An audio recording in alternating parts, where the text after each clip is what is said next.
Hello, everybody. Welcome to the stream. Welcome to the surprise webcam stream. Um, I guess context to this is that the room that I usually record my music in has been getting a redesign over the last like month or so. And yesterday we painted it. Um, and I'm kind of like getting things slowly set up for there to be a desktop computer set up in here to make stream go a little smoother. And for plenty of other reasons, mostly for music related reasons, to be honest. But one cool side effect of me like prepping for the desktop setup is that now we have a much more stable stream setup just in terms of like physical space. Like I'm not out in the middle of my living room with like 10 wires like coming out of my computer to the TV. It is now just like me sitting at my desk playing video games, which is cool. It feels good. And so like you also get to see like the stream space, right? So yeah, excited. Hello, Cam. Hey, how are you? I'm good. Um, Good. I am really hoping, optimistic about us beating Malenia tonight. Um, Yeah, it's we'll see it's where it goes. it's a long road to get there, Hmm. but I'm actually like skipping over any and all like time wasty lore things right now, so that we can just kind of maximize our ability to actually try to fight Malenia. Um, Okay. so, um, do you have thoughts about the stuff I'm skipping or anything else before we get into What are you skipping? all the stuff with what is the guy's name who is out in Caelid and like sends you to help Millicent? Oh, yeah. You're just gonna not do the Millicent stuff. Yeah, I'm just gonna skip Gallery. the Millicent stuff. Yeah, Yeah. Gallery. Like I did that story off stream, or like the first Yeah. bit of it anyway, and it's actually a really great story with good characters and it has a lot of pathos to it. But Right. we're just kind of like go go go. We're going through the Right. Halig tree tonight. Um, so speaking of which, I am at the liturgical town, which I think can Right. I summon you at the liturgical No, you town? you, you got to do this part yourself. Okay, gotcha. Yeah. I like the Um, liturgical town. I do too. And I was talking on like I was running through it at the end of last or during the run up of last stream while you were kind of like finishing some logistic stuff and like pre stream. Yeah. I was like doing the liturgical town, the technically I guess it's an Everjail. Yeah, because But of you can kind of tell from the color of it. yeah, but I did I ran through it and it was the first time I had ever done it all the way through on my first go, which is Mm. cool. And I was like, I have a good feeling about Halo Tree this time because Good. I ran through Liturgical Town on my first go, and sure enough, whenever I off stream like last week after we got off stream the next day, typically like Tuesdays before I go to work Right. is kind of my like Elden Ring homework day where I try to push ahead a little bit, and I played all morning Tuesday morning and had a whole lot of fun. Got all the way through Halo Tree and got all the way through Fair Missoula and all that stuff in a very Nice. very short clip. So I have kind I of really forgotten. love this. Yeah, go ahead. Sorry, I was just gonna say I've kind of forgotten how much of a task liturgical town is. Like you have to find the three things to Yeah. light, and like there's also a lot of pretty deadly enemies around somewhere. I haven't run into them yet, but I remember the archers are very difficult. Oh, apparently there's like quite a bit of stream lag. Stream lag. Maybe that is a webcam problem. Yeah. If that is a webcam problem, Yeah, I can maybe turn the cut webcam your off. cam. Let's try that. Yeah. See if that helps. Control. But yeah, you have to sources. like I don't know. You have to do. It's not even the black knives are one thing, but like it's really like the archers in the liturgical town that are tough. They're not tough. Yeah. They just do a lot of damage. Right. They hit really really hard, and you have to like know where to stand to make it where they don't hit you. Wait, what am I doing? What are the three things that I'm finding in Liturgical Town? I keep going to these You're going towers, in- but there's nothing in the towers. You're supposed to be lighting 3 candles, basically. Are they on the ground level? No, they're all... Well, 1 is ground level, and then 2 of them are in towers.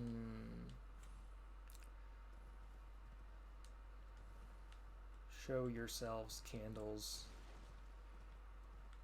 Oh. I think that they kind of faintly, like the towers that they're in, sort of faintly glow a little bit, I think. I don't think I can get up there. Yeah, Emma says you're not actually in the Everjail first. You I have to go into the Everjail. Yeah. I thought that I couldn't access it until I lit them. No. Other way around.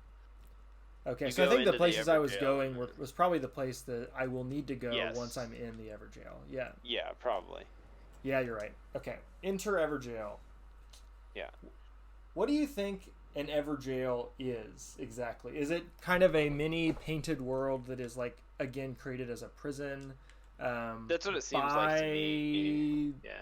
The Golden Order is like, who gets to make Everjails? It seems like it's a just maybe not a necessarily like one faction specific type of magic prison thingy. I think it's something that different factions create and stuff like that. I mean, really, when you get down to it, what it is it's a way to use an area again and kind of recontextualize it and plop some extra bosses down, right? Yeah. But I think that what they're supposed to be is like little pocket mirror reality is kind of similar to like a painted world or something like that. Right. Yeah. Ornstein says a jail is a prison, so an Everjail would be an eternal prison. Yeah. So is this Everjail constructed like on top of the path to the Halig tree as kind of like a lock on the door, or? Yeah. Okay. Absolutely. Yeah, for sure. To keep you out. Oh yeah, eternal prison. Out. Thank you, Matthew. That is actually good to like break apart. Right. It just sounded like generic fantasy, heightening of words to me. Let's see here.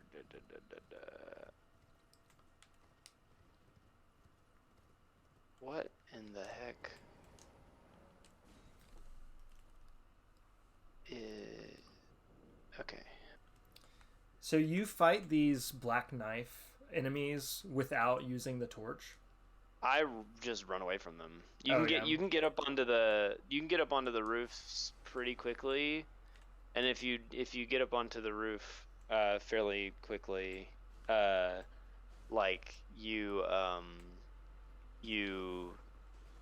will like avoid the black knives can't climb ladders, so yeah. I think I am not going the right way. Yeah, Ornstein these says are some dangerous streets out in Liturgical Town. Yeah. I wish that you could summon me and I could just run you through like the little path that I take through it, but alas. Also, here's another lore question.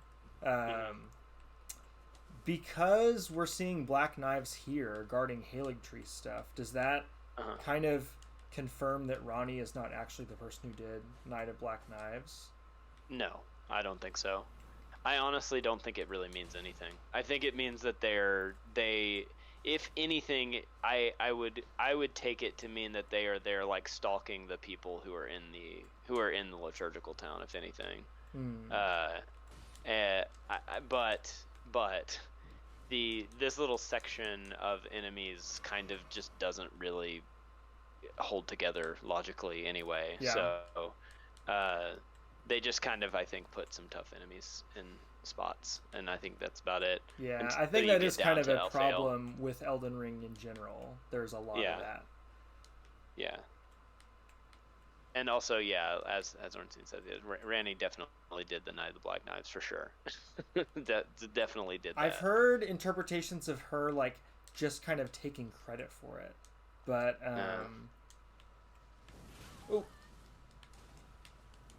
Nah, I think that's... I'm not totally sure what that would be based on. Yeah, I haven't seen anything that would be convincing with that. How do I get to the rooftops? I am really stuck on the ground. There's a ladder. If you go back to like where you start the Everjail, you kind of like meander around the side of the building, and then actually, you know what I could do is I could go, if you can't find your way, I could go to Ordina and you could summon me and I could show you in the overworld how to get there. Oh, really? I think, and then you could go back to the Everjail and repeat it. I can probably just find it. I'm currently occupied with a black knife, though. Yeah. Don't do that.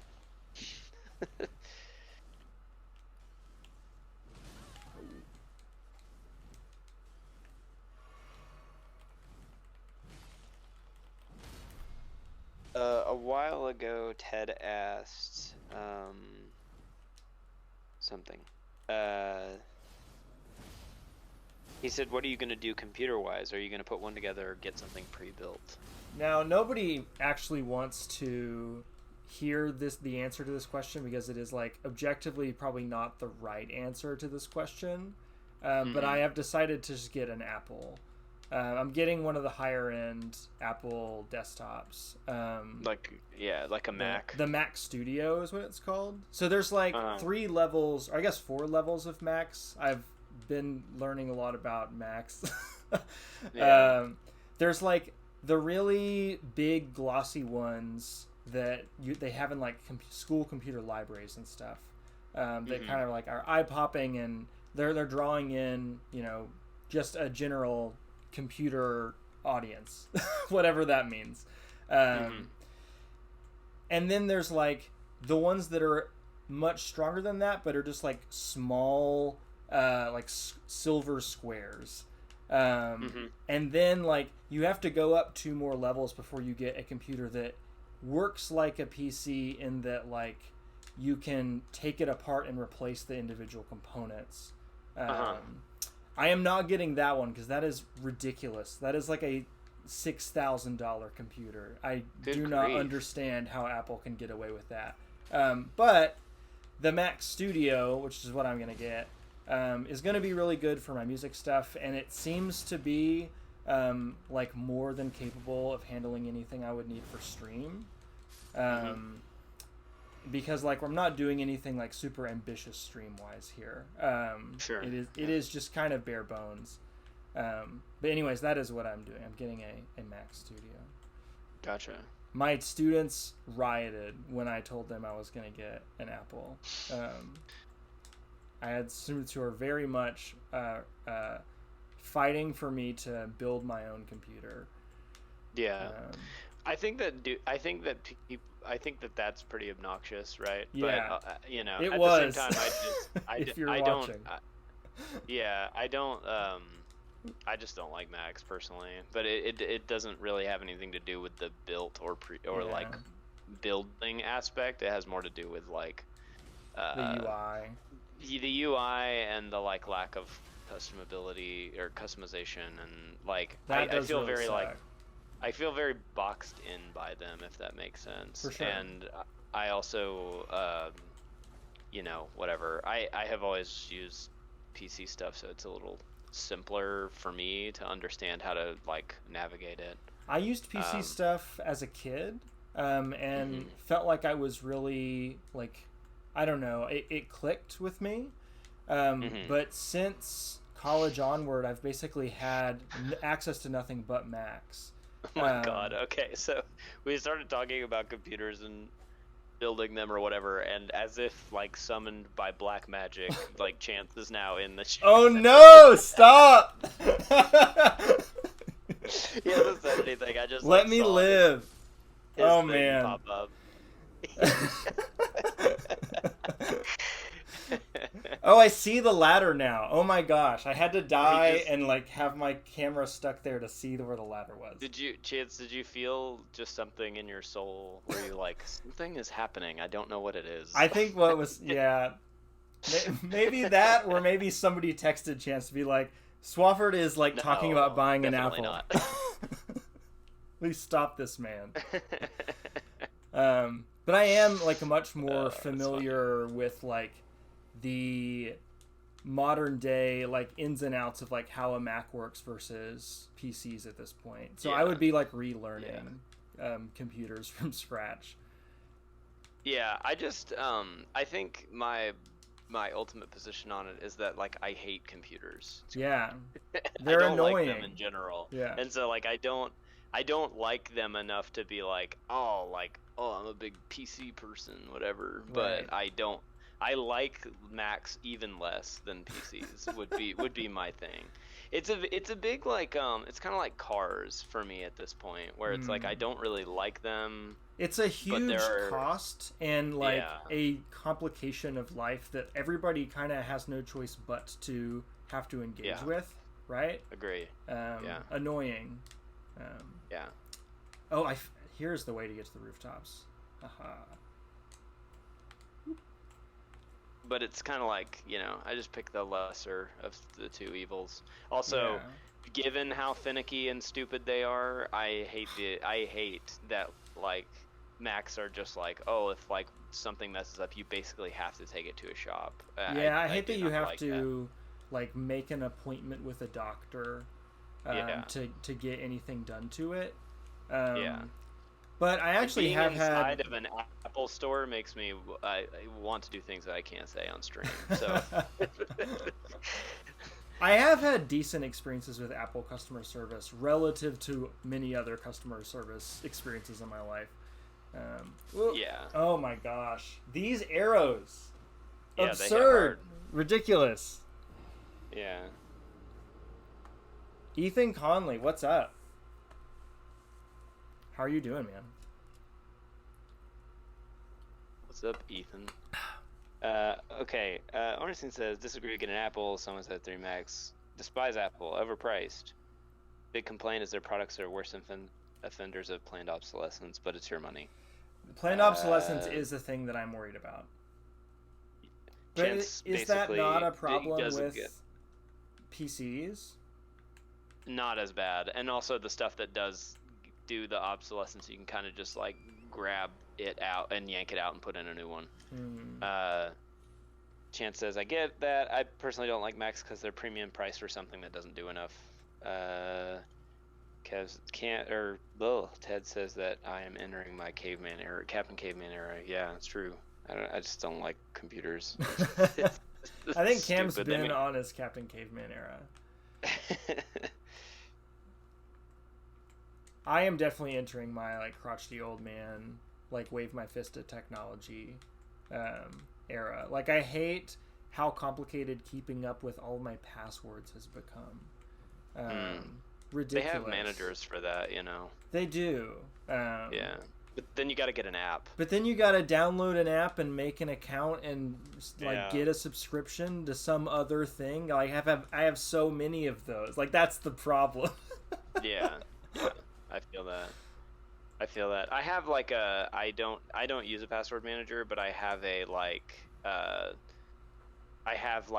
weird alphanumeric like mnemonic device thing that I use to remember them. And so tell us your passwords. Tell us all your passwords. No, I won't. But I am able to because of the way I do. Because of the way that I do them, I'm able to like keep several pretty complicated passwords without like forgetting which one goes to what. Man, my people. I apologize to people not being able to see this on webcam. I just like had a panic, in trying to reconnect my PlayStation controller because the battery died while I was fighting a black knife.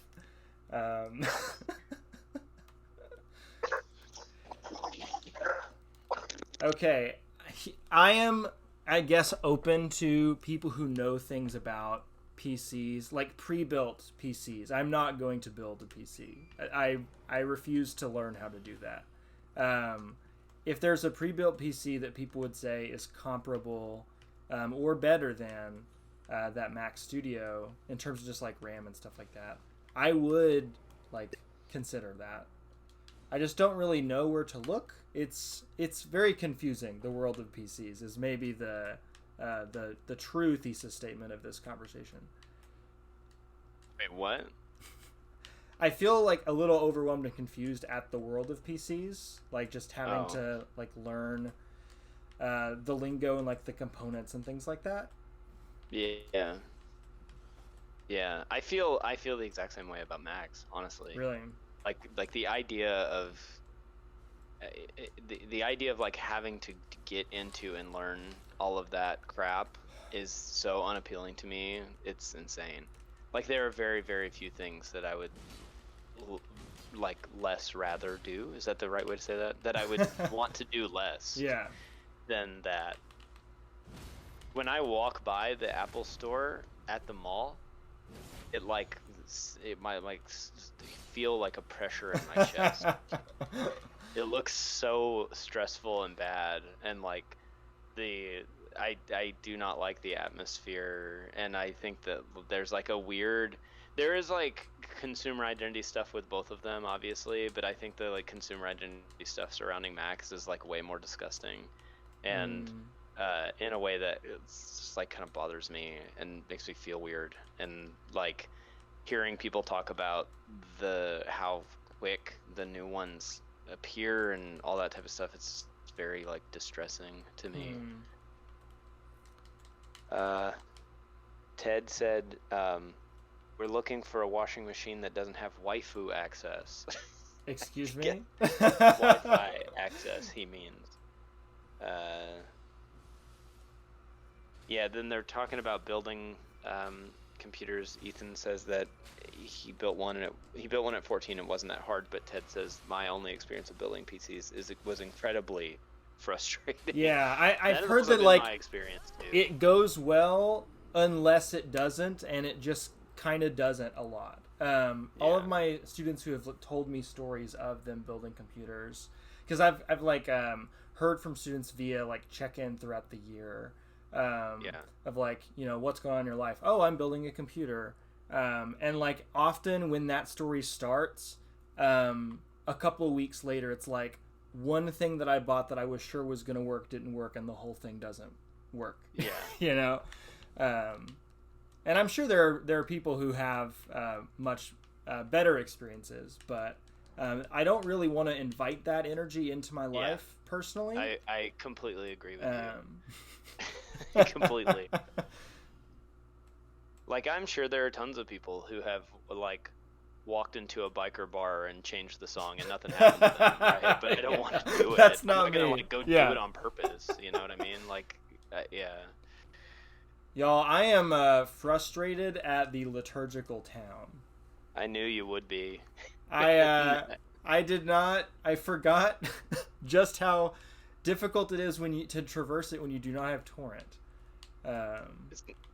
It's not that bad.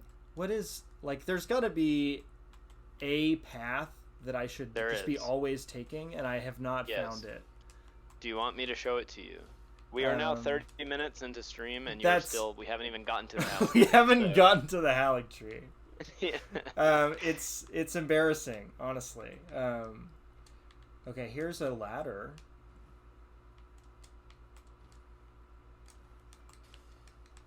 If only I knew how to get here from the starting point, because I have no idea. Stop. Bernstein says you are not beating Malenia. That's good. You're probably right. Okay, how would you go about showing me how to get through the liturgical town? Go back to liturgical town, like the regular one, not the Everjail. And then I can like show you here, I think. If you can summon me, which I think you should be able to, then I can show you how to do it here, and you can just copy that move when you get back to the Everjail. Sure. It's pretty simple. Okay, I'm putting on the, what is it called? The Furled Finger Remedy. Okay, are you outside the Everjail? I am at the Grace, but I can go to the Everjail. Yeah, just go to that little spot. If you can see my thing, yeah.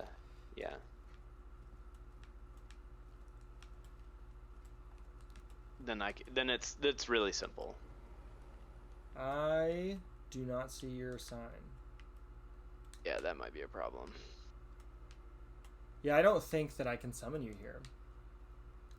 Yeah, I would, given that I can't vocalize how you're supposed to do it. It's kind of weird. Like, without showing it, you might have to just like look it up. It is really something that you can do in just a few minutes if you if you know where to go. I don't remember having trouble with it when I was playing through on my own. Okay, here's... Okay, it's just one right. I just need to not miss where this ladder is. It's kind of tucked away. Oh no, that's to one of the torches. But I can get to the others from that one, I think. Yeah, I can. Okay. 2 of them require you to be on like a certain path, and then one of them is down on the ground, and then another one is like over by itself. I'm gonna kill this guy. You need to die.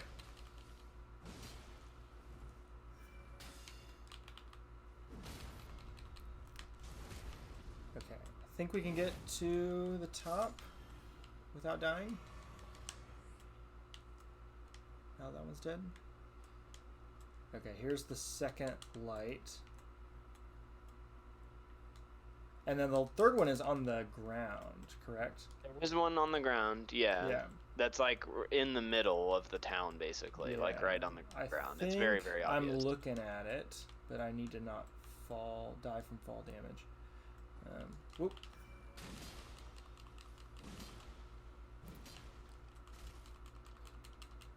And the last one is also not that hard to find. The weird thing about it is that it's kind of in its own spot, and you have to kind of make a weird jump to get to the ladder, but that's it. I think I am about to have all of them. Good. Where do you stand for this one? Have I already gotten it? Okay, if this is a 1-to-1, are you in front of the one that was on the ground? Yeah. Okay. To come away from it and like look at the stairs going up. You see those, right? Yeah. Okay. Turn to your left, and it should be like a little archway, right? You're walking through it. Okay. On your left, you see, so there's like a staircase going down here, right? On your left, you see like the rail. You can jump up on that. Yeah. Like even if you go down the stairs, you can see the ladder. You just can't really get to it. Like go down the stairs and then look up to your, like it'll be up and to your right if you turn around. I think that ladder that you're describing is the one that I went up earlier. I think I might have all 3. So where do I go 4. If I've gotten... Oh, where's the 4th one? So I don't know. Sorry, I thought there were 2 3. more. No, there's 2 on the path where like all the archers are and stuff. Mm-hmm. There's like one right when you walk up the ladder, and then, or right when you get to. Okay. Yeah, there's one right when you go up the ladder. I'm looking at that one now. Okay. And now. Okay, so I'm gonna climb up it and try to like describe voice as best I can. How to do it. Doing the Lord's work. So you don't go all the way to the top. You are like on the roof, right next to the second ladder that goes up to the first one, right? Yeah. Well, I'm down past that, but yes. Okay, so you got to run across the building, and get to like the L-shaped building. Jump on that, and then do you see a building that has like a little bit? It has like a chunk of the side taken out of it and the roof. Do I? Like there's a hole in it, and there was an archer up there. Well, and okay. I see a building collapsed on the ground with a hole in it. No. It's standing up. It just has a hole in it. Let's see. What are you? Oh wait, no, I do see. Yeah.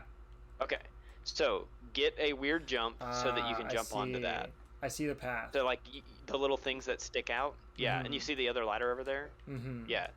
You just gotta kind of like be careful because the archers will kill you. That's it. I think I've already killed some of them, so I should be kind of okay. Let's see. Do you see the other tower though?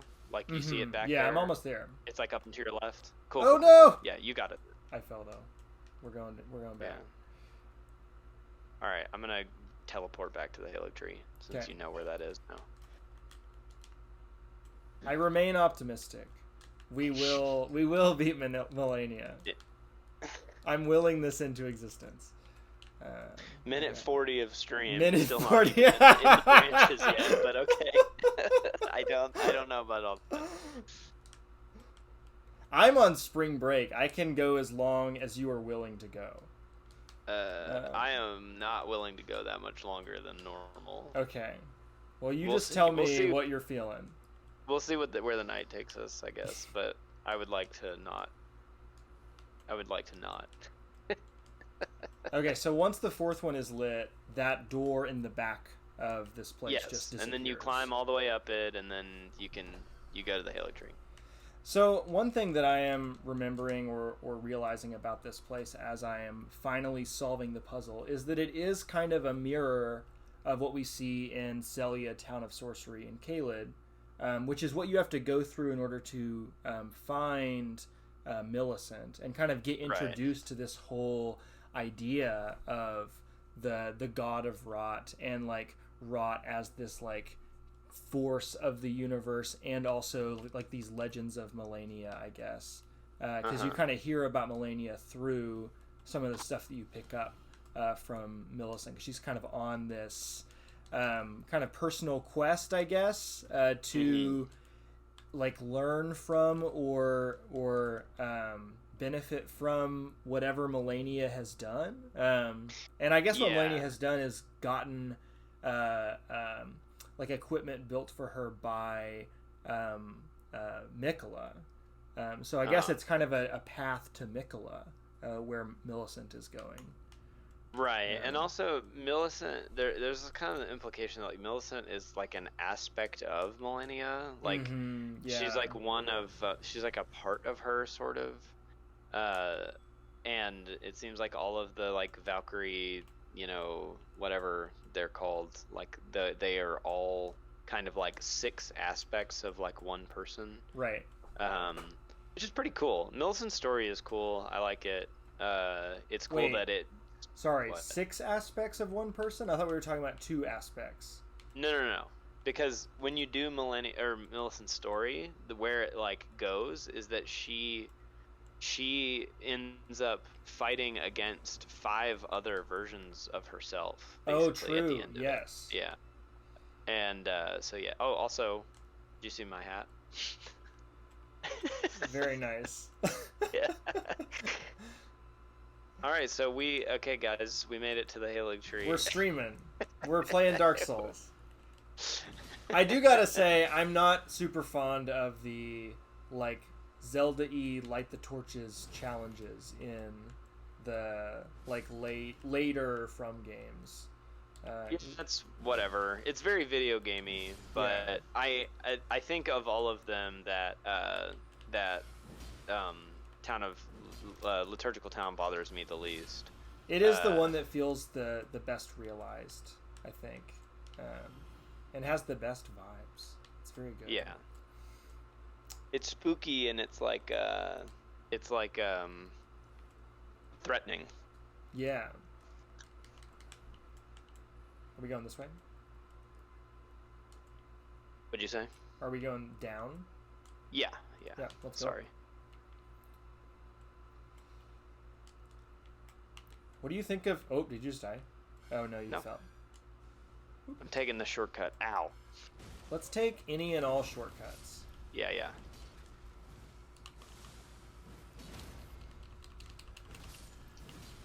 I'm getting pelted by bubbles right now. Okay, no more ants. No, one more ant. One more ant? Yeah. Oh, no. Oh, no. You die? Yeah, I was going to say, he's going to throw me off, I think. Just run down. Just keep going. Just run to that next grace, the one that's like actually in... Oh. I'm getting anted. Yeah, they like to throw you off the edge. I survived. Yeah. There are now 2 more ants. Yeah. Honestly, you're best if you time if to you run. feel threatened, literally Yeah. just run. Yeah. Yeah. Because that next grace is just down there in Halictree Town is what it's called. Love this entrance. Whoop. Yeah. It has like this whole section of the game like has so much more of a, I don't know, this kind of sense of like it has so much more of a presentation to it, I guess. You're kind of being led through it in a linear way. It feels much more like the older Dark Souls games, I guess. Yeah. I feel like it is one of the stronger like design levels in the game is the whole like Halictree, and then especially Elfale, which is it put together really well. Absolutely. It's kind of like 2 or 3 Anor Londos stacked on top of each other is what it feels like once you get past the tree part. Yeah. And I think do that's really one of their... like how... Sorry, go ahead. Yeah, go ahead. No, you're good. Go ahead. I was going to say the tree part we didn't really comment on too much while we were there. But I feel like that's one of their more successful kind of like mixing platforming challenges with combat. My one issue with this stretch of Halictree, which is exemplified a lot in that first stretch, is that this part is definitely just does feel like whatever enemies are here. Why are we looking at are these misbegotten? Yeah. Which, like, I guess the implication is they've come here because, like, Mikola is supposed to be this, like, you know, tranquil force that they feel, like, accepted by him in a way. But I feel like that's a really easy out to be like, also there's zombies here, and also, like, yeah, you know, it's easy to be like, oh, all of the people kind of cast out. Oh, man. I forgot this guy was here. Oh, dang. Me too. He killed me. Invaded, too. Yeah. I'm dead. Yeah. Well, man, I probably should have been counting some deaths in the liturgical town. Yeah. Let's not Stormvale or Lanedale, but it's pretty close. Yeah, I think I agree with that. I think that if the first half of Halictree, if the actual part called like Mikola's Halictree was a little bit better, that I would probably put it above Stormvale. But because the beginning feels so hodgepodge and overtuned, it kind of brings it down a little bit for me. Yeah. This bit in particular, like this run to Loretta, while it looks really good aesthetically, I do feel like this is like a really bad offender of the like every single enemy just like chips you, like they like nick you with an attack that like looks extremely fast and it takes out like 70% of your health, and like all that kind of stuff. It does kind of just try to like just throw as much stuff at you as possible, and I feel like it's kind of lazy. And the part that we just died on is a really good example of just like there being way too many enemies in one space. I'm going the wrong way. And one of those enemies just being like a very hard boss in its own right. Right. Just kind of like stuffed in there too. Like I just had to fight one of those guys to get like the Holy Moonlight Greatsword thing as the boss of a dungeon.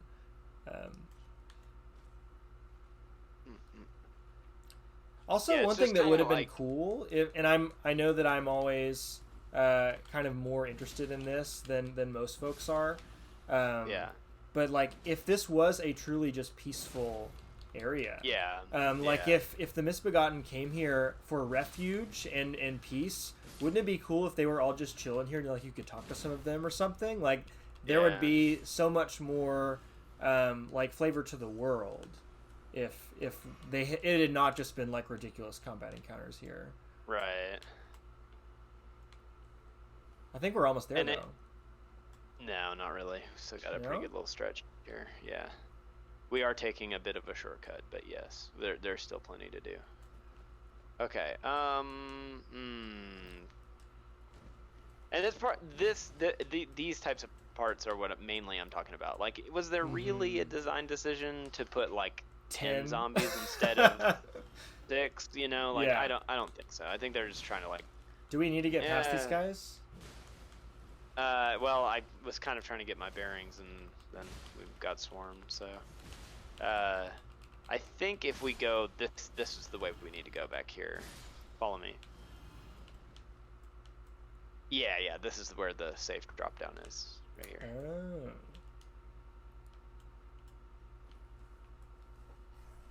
There's one of those guys, yeah.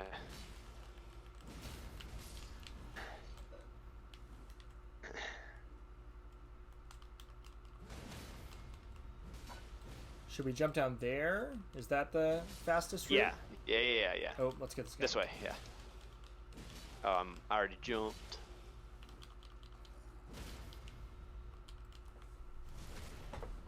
Be right there. Yeah. Oh man. All right. I did not make that jump, but there's a ladder. You did not jump. Yeah, I did. Yeah. That's what I thought. Wait, where? What ladder are you I'm taking? coming up. Oh, I see you. I see you. Yeah. Okay, I recommend just running here. Just like run until we get to this next grace. Whoop. Oh, It's right up here. That way. Sweet.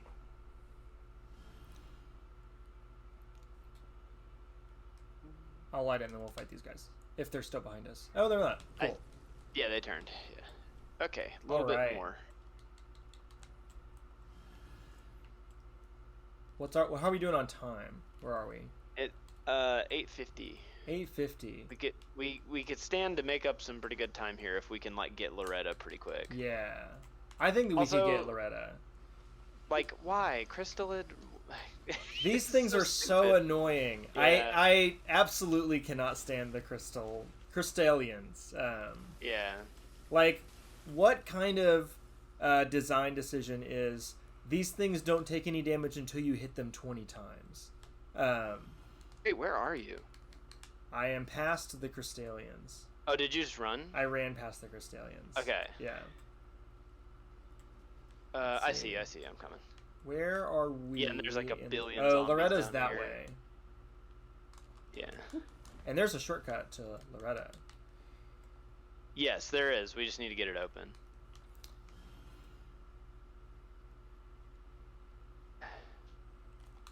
There's like some of the bonk wizards are down there, and they can hit you very, very hard. So let's go get the shortcut. Yeah, let's get the shortcut. So hang a right on this. Get to that bridge on the left. I'm gonna try to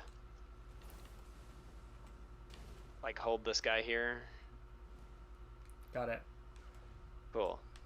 And if you want to go ahead and do the thing, I should probably Black Crystal. I only have 2 pots left. Yeah. You can. Especially since I'm about to be out of grace. Yeah, I'm gonna try to get this guy unless you're gonna rest. I will rest. Okay, then I'm just gonna jump.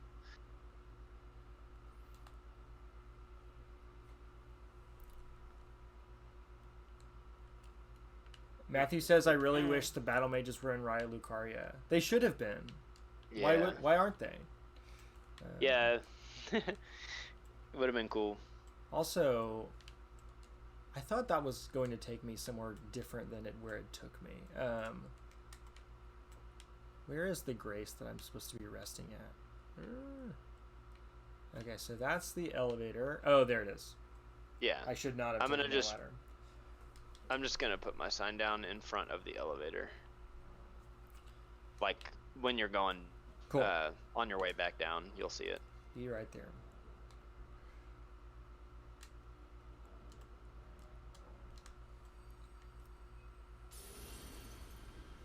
Between the elevator and the grace? Oh, there you are. Yeah.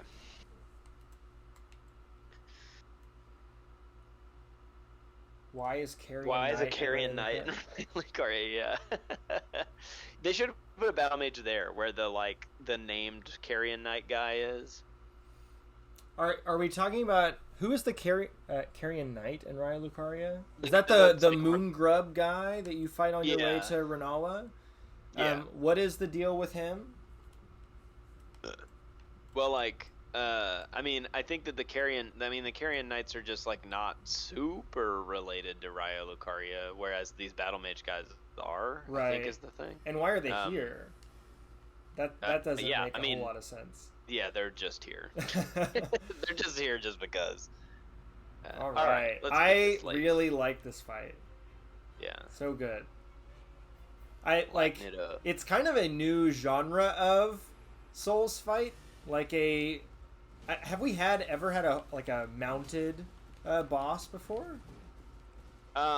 There's like there's stuff like there is stuff mounted in them, but she's unique because she's like mounted and she's like got this like pole arm, and also she's like a magic. She's like a caster, which is really cool. She can close the distance really well. Yeah. And I guess it's not just that, I'm looking at a larger like a larger model than I would be otherwise. It's kind of like an NPC fight, but the NPC is riding Torrent or something. Right. And like that's a new way of doing combat invented for this game. So it kind of makes sense that it would get extended into the boss mechanics. Right. Yeah, Loretta's cool. I really like her. She also looks really cool to me. She does. Like, yeah. Ooh. Ow. I love this move. So good. I really like her animations. It's just like there's so much weight to all of her swings. Yeah. Also super weird. They're like, okay, let's give this wizard like a glaive thing that she can like cast out of the back of, and she turns it to a spectral bow and arrow. Pretty sweet. Okay. Get her with this. Yeah. Yeah. Take care of it. There you go. All right. Good job. First try. We're on our way. Okay, We're on our way, Malenia. Elfale. Yeah. Gyobu. Yeah. Oh, Gyobu. You're right. Gyobu, yeah. Yeah. And I do like the Gyobu fight. It's good. Gyobu is cool. Yeah. So I can't summon you in the boss arena. I have to go to the next one. Yeah, just head down to the next grace. It's really close. Okay. If you kind of just like walk down, it's more of like a spectacle thing to get to the next grace. And I will see you there. Oh yeah, now we're actually seeing the Halig tree proper. I will be meeting you in the prayer room. Yep. Yeah, and since we're not doing Millicent, I think that we do have a chance of getting this. Yeah. I was thinking we were going to have to do that stupid poison ulcerated tree spirit, and it was no, that would have been miserable. I genuinely hate doing the Scarlet Rot ulcerated tree spirit. It's in such a ridiculous arena where like you have to be kind of running around in a spiral up a staircase over and over in order to not get like one shot or two shot by it at all times. Yeah. Ridiculous. And there's Scarlet Rot everywhere. Ridiculous. Yeah, I also really like the last time that I actually bothered to do Millicent, I was using my like Pyromancer, and that made it a lot easier because the things are weak to fire. And also you can just stand up top and... Are you there? You just dropped out. Oh, I needed to grab the chest. Cam, I cannot hear you. Can other people hear you? I'll go back and get the chest in the time that we may be waiting on Cam to fix his audio.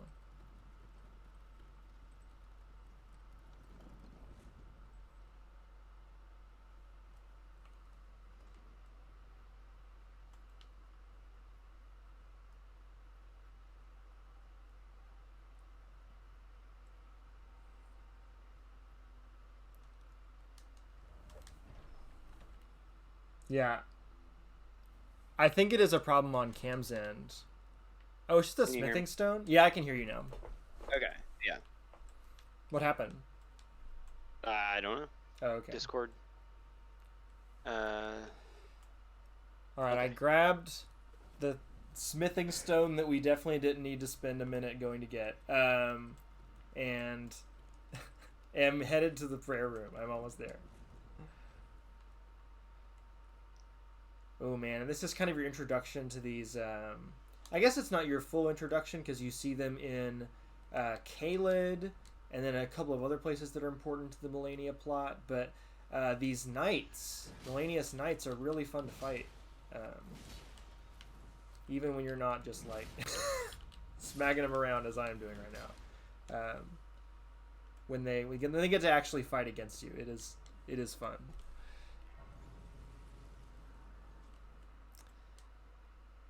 Cam, we lost you again, man. Hello? No, Yeah. I just haven't said anything. Oh, okay. Yeah. Okay.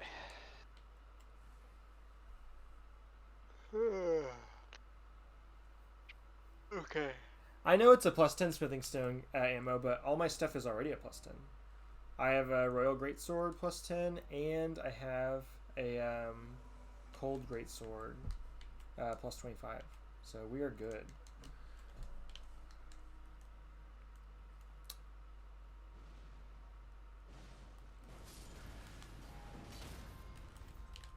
Oop.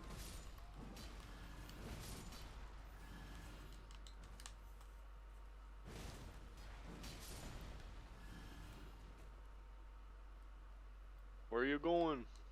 Where am I going? Oh, The Haligtree Squire. I love a cosplay invasion. A theme, Yeah. theme invasion. Better than nothing, I guess. Where is our squire? Where are you? Oh, there you are.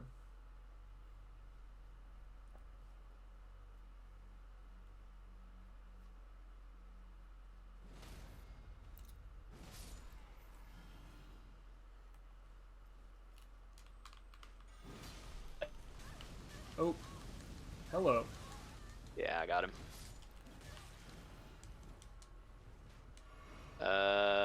Oh, he survived. Wow.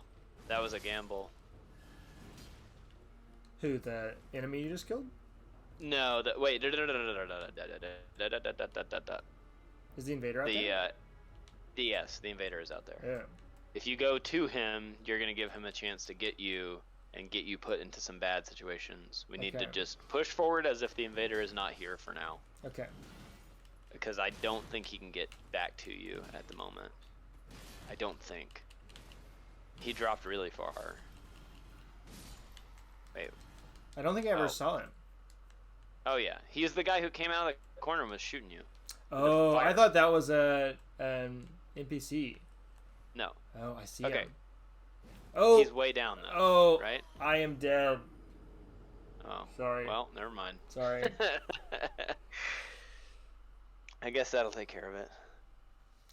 Twinking is bad, Ornstein says. Were we fighting? We're all at top level. Yeah. How is anyone twinking in this situation?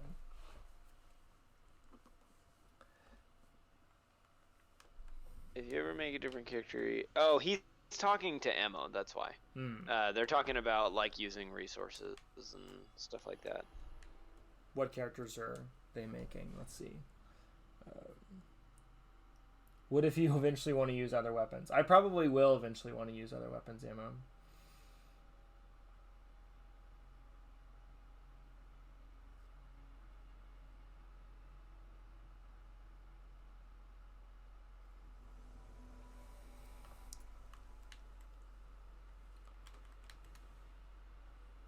Okay. Let's go.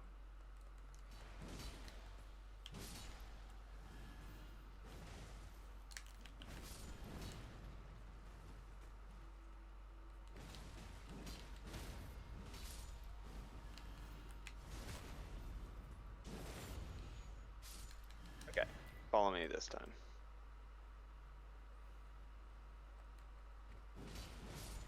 This way. Which way? This way. Oh, through the door. Yeah.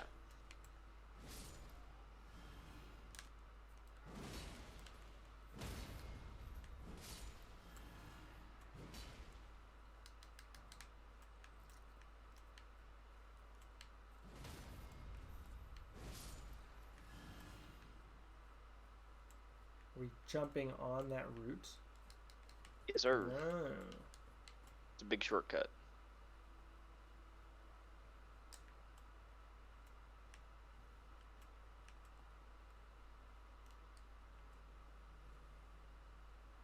I've only gotten here twice, I guess, because of like how difficult the back stretch of Elden Ring is, and we've kind of talked many times throughout the stream about like the pull to start a new character in Elden Ring and the improbability that character will actually get to the end of Elden Ring. Wait, where'd you go? I was kind of like poking around the other side of that. Oh, I got you. Yeah. How am I getting to you? I see you down there. Just jump down. Oh, just jump? Yeah. Oh, cool. You got legs? Isn't there usually a... Oh, yeah, there is. Yeah. Just go ahead and get him. Yeah, let's do it. But yeah, no, I agree. I have only done the back end of Elden Ring like 3 times now, I think. Especially all the way through. Like if I roll credits with Caveman, then it'll only be the 3rd time that I have done so. Same. Yeah. So yeah. I've gotten like pretty close with a few other characters, but not actually like done it, I guess. I don't think I can reach that.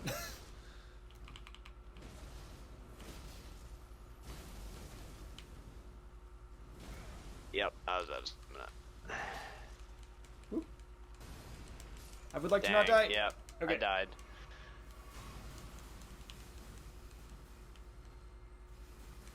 I got greedy. I was trying to get a 2nd stagger. Whew. Okay, I'm still in the game. I'm just gonna head to you. Just.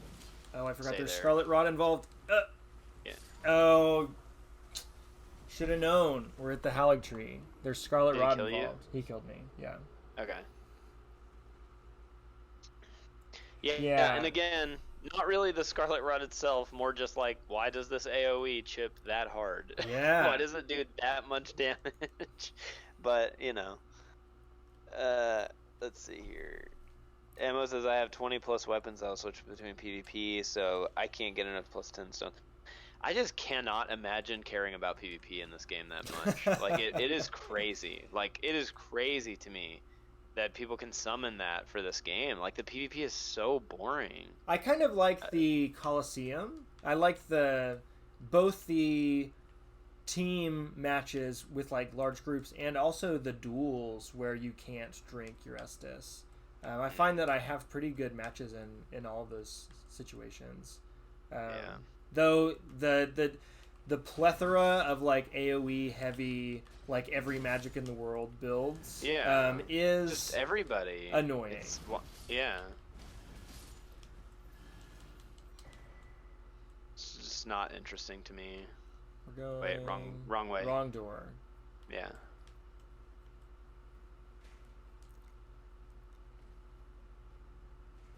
This door.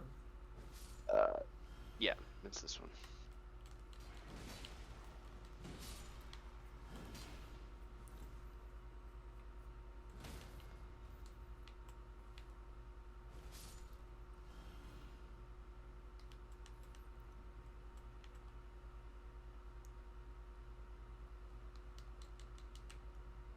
Ammo says he loves the PvP in Dark Souls 3. Same here.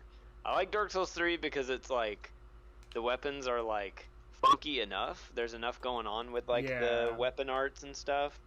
But like in this game, the Ashes of War and the spells and stuff, everything gets like too Dragon Ball for me. Yeah. There's like way too much going on. Are we gonna fight him or are we gonna keep going? Whatever, forget it. We need to save time. Let's just keep going.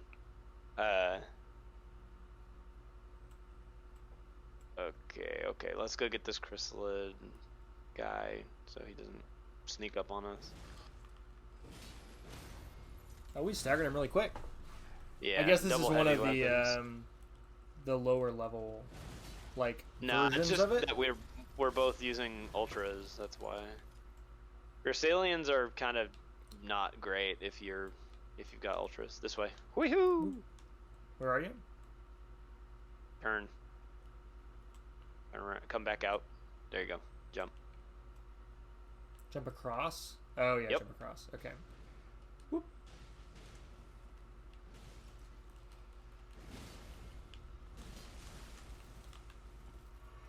Oh, bad. One more.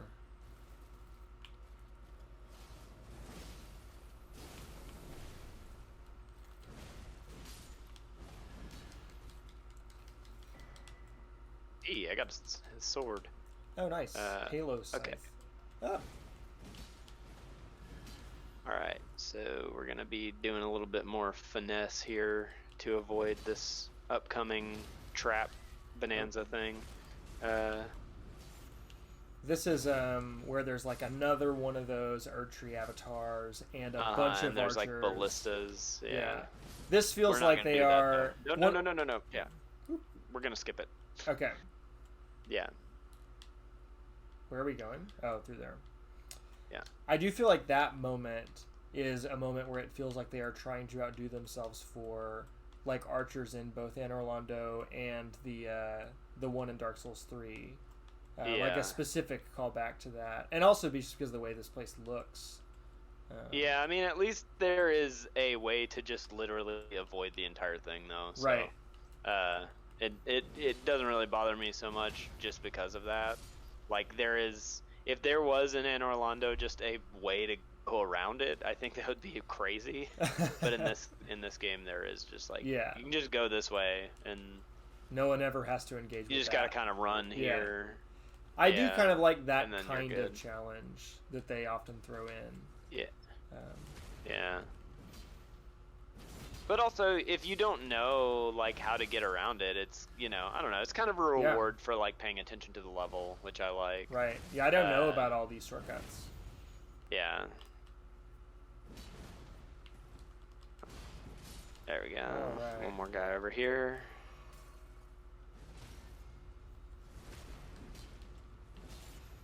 Alright, and then we just go up this little guy right here, and we'll go all the way around, and nobody has to do anything. We go whoop. Oh. Nice. See, this is a good level. It's a really good like level. A level. Yeah. It's like designed well, and there's like shortcuts and stuff if you've done it before and you paid attention.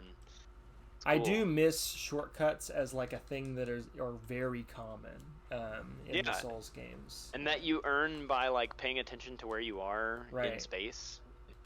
There's an item to our left, but we're not going to bother with that. Sure. Because it's not worth it. We're almost there. We care about one thing. We care about the Blade of Mikola. Yeah. All right. Do you have preserving boluses? Probably. I have one. Okay. Well, okay. We can do this. All right. I can maybe craft them. Can you craft them? You can if you've got the recipe. Watch out. Is it safe? Can I do it here? Nope, it is not. There's a bug.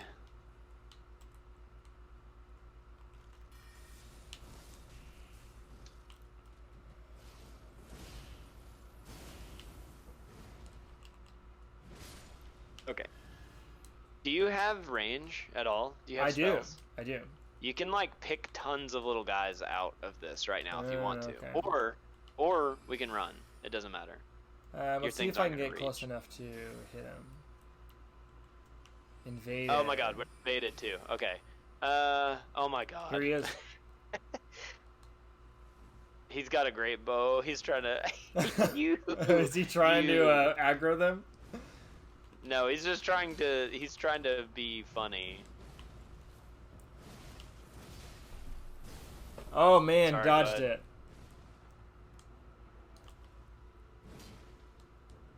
He's trying to leave. He's trying to run for enemies.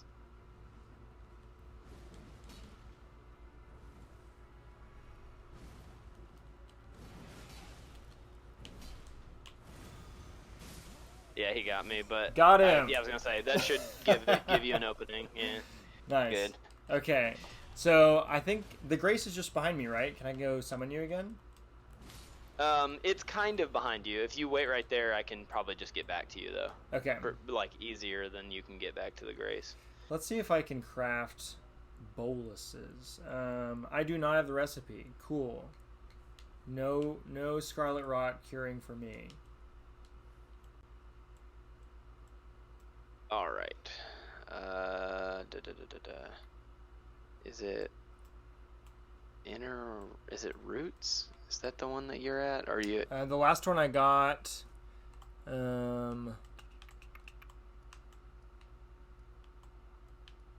Probably Elfale Inner Wall. That's the one. Yeah, I'm coming. Yeah, if you have a dagger, you can like quick step through some of this. That can be helpful. I do. No, it might be in storage. It's probably in storage. No. Daggerless. I have got a dagger. And I'm not afraid. Do you have two daggers? Do you have a dagger you can drop? Yes. Yeah, that's what I'm saying. Let's go. I'm going to give you a dagger so that you can hopefully push yourself through this. I'm on my way to you. Okay, where should I expect your sign? Just around this, like, let's just say like on the tip right before you get to where you are in the poison. The swamp. That's where I'll put. Yeah. Okay. Like where you have to get in the poison. Oh crap! I forgot about the bug. There is a bug. I'm getting shot. Dang it. God. Hang on one sec.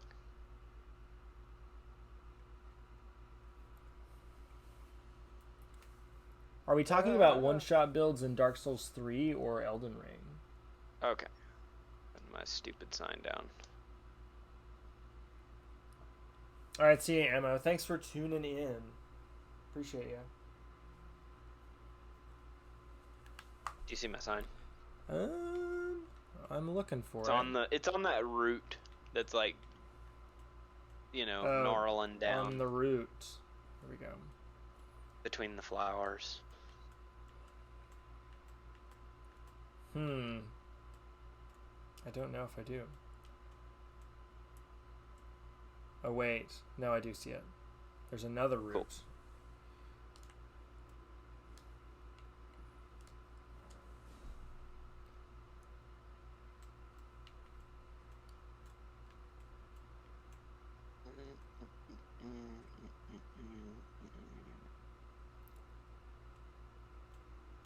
Man, I really like this skybox. And it's not a sky, but man, this place does have so much more of like a, I guess, architectural coherence to it, I guess. Yeah. Like we started with the branches and we worked down to the trunk and now we're in the roots and you can kind of like see out. Oh, cool. Thank you. All right. Dagger. So here's what we're going to do. You know where we need to go, right? We're going that way. Right. I'm pointing at it. Those roots. Yeah. That are like dangling off over there. Yeah. That's where we're headed. All right. I'll see you there. Godspeed.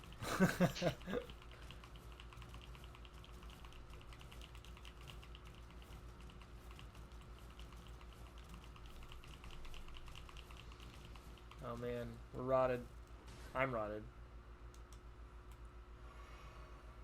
Same, but I got the boluses. I don't, but I think we're safe. Yes, we're good. Oh, nope. They're still shooting needles at us. Keep running, keep running, keep running. There's a grace like right in here. Yeah. And it's the one before Malenia. Yes.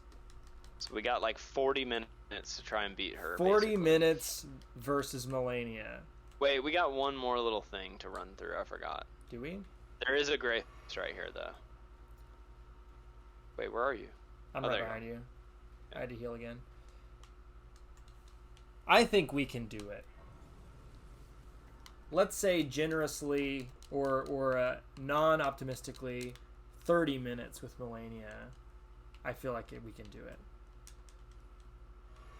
Oh man, I can't even rest because of the Scarlet Rot. Oh no, you're still here. That's why I can't rest. Yeah. Okay. We are also gonna skip most of this. Go this way.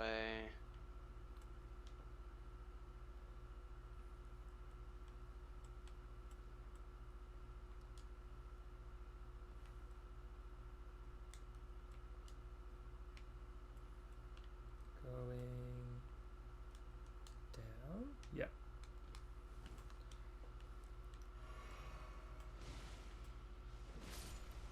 Oh, dang don't it, die. dang it.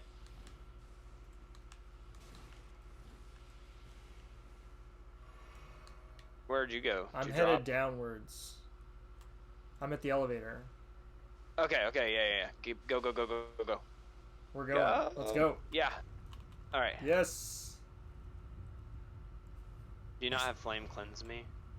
Well, I don't think I have the faith to use flame cleanse me. It only takes 12. All right, Really? this is it though. Yeah. I'm gonna black Yeah, I only have crystal out. 9. Wow.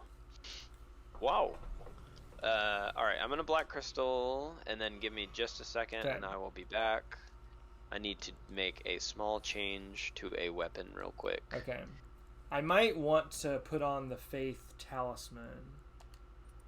Oh no! Oh, you said 12? 12. That'll do it. Mm-hmm.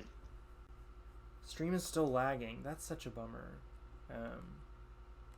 I think it's probably just honestly the age and limited capacity of my computer that I'm on right now. Probably. It's struggling. Like it struggled. Me and Cam were playing D&D with some guys, and like it kept dropping me from Wow. Discord video calls. Mm-hmm. Let's see. Do I want any of this stuff in this fight? I just want those things. And flame cleanse me. Do I have flame cleanse me? I might not have it. Yeah, I don't think I think you could just get it off of Corrin or whatever. If it seems like I'm dying to Scarlet Rot a bunch, I will go and get it. Okie dokie. Michael, I let me turned see. off the webcam because stream was lagging, but stream apparently is still lagging, so I think I'm just going to turn the webcam back on. Because I don't think it Why? actually was making a difference. I think it's just the computer. Yeah, I don't have a lot of memories of dying to Scarlet Rot specifically in the Malenia fight. I have a lot of memories of dying to the Waterfowl Dance. Mm-hmm. Are you still trying to get down to that Grace? No, I've already got the grace. I'm trying to do something else really quick. Oh, okay. Speaking of level design, what is the feeling on Elden Ring's design? Obviously, it was popular and likely they will do something similar moving forward, but would y'all prefer the Elden Ring open world moving forward, or would you like more the Dark Souls level design? This is kind of kicked off by the Felix comment on Dark Souls Cam. I don't know what the Felix comment is, but I think that I don't know what the Felix comment is either, to be fair. But I would like to see yeah. more of the linear design, maybe in a still open world context. Agree. Because one of the things that's great about Dark Souls 1 is that it kind of is an open world game without being an open world game. Like, the whole map feels like it is one coherent piece. But, like, I do think that, like, having a more traditional open world is kind of a benefit in some ways to the Souls games. Like, there's so much more exploration. Okay, I am going to you. Swaff right now, which I think you're at Halig Tree Roots. I am. He said, "Oh God, it's so much worse." Oh, the stream, man. No, I think he's talking about the open world thing. No, yeah. I don't. He might be talking about the stream lag. Oh, I don't know. I'm gonna turn off the webcam. Sign is down next to the grace. Okay, I see you. Let's go. First try, Malenia. No, that's not gonna happen. Would be cool if it did, though. Would be really cool if it did. He said he was talking about stream. Okay.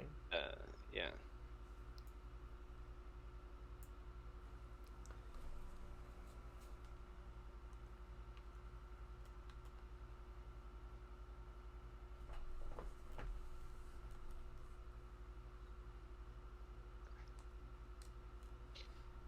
Oh, I forgot we have good cutscenes to watch.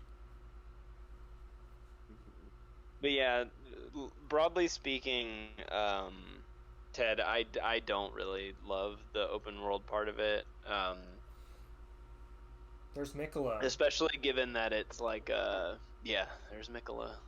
That it seems to have impacted some of the level design in a lot of ways, which I don't love. I like the games more as a like tight experience than I do as like a big explosive like blowout thing personally.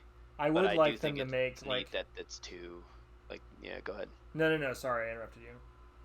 I do like that there is like the option now for both, like you know, again, I do think that like Elden Ring is kind of like the promise of Dark Souls 2 kind of realized, where it's this big open thing where it feels very explorative and all that type of stuff, but I prefer the Souls games in a little bit more of a video game way than a like RPG way. I like them as a as them feeling like a throwback to an older game, and part of that to me is that really tight you know, recursive design of a lot of their of a lot of like Dark Souls 1 and 3 and Bloodborne and Sekiro.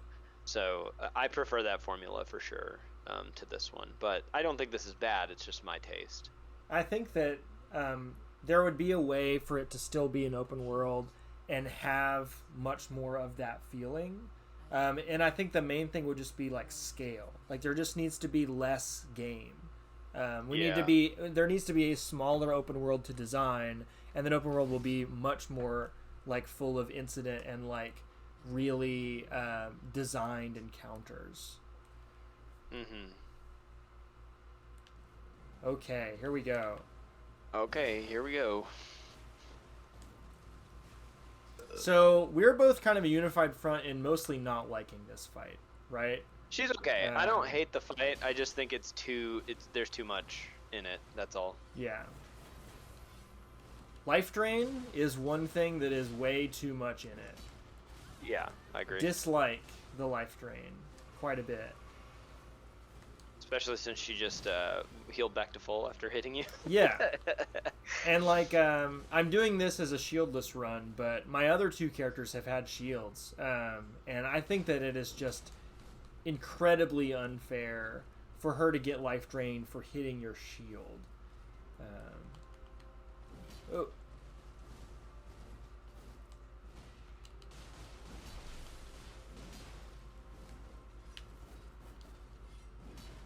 And yes, I have put bleed on my Cestus, which is what I'm doing to her. Oh, there it is. Watch the waterfowl. Yeah. Okay. Yeah. Have you memorized the like ninja way to always get out of waterfowl dance? Sure didn't. You know what I do when she waterfowls? I turn around and I run. Yeah. And that gets you away from it too. If you're far enough away when she starts it. Yeah, yeah. But yeah. If you don't, I don't know. It's not worth the like, I don't know. It's not like she has a ton of lag after it or anything anyway. So I typically literally just turn around and run. Like, whatever. See you later, lady. I think we're gonna go back to the standard grade. I went ahead and threw bleed on my fist weapons because Ornstein is right. She does wreck heavy weapons. It's really annoying to fight her with one, so I'm just going to try and cheese her to death because she's trying to cheese me to death. Truly. So, I don't care. I've already done her with a heavy weapon. I'm good on that. So I got my little club on me and some bleedy fists that I'm using for this one. Yeah. I don't know if I have anything I could go to other than I have the Royal Greatsword and the Cold Greatsword, but I don't think I have anything small leveled up that high. Yeah. Though I could be casting one more spells, I guess.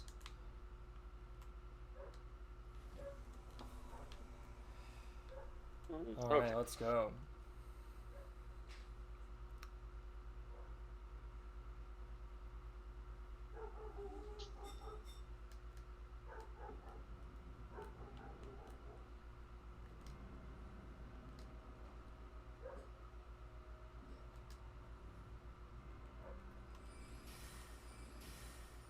You're not close enough. Close. Oh, she's always gonna dodge. Yeah, she typically will dodge, yeah. Watch it.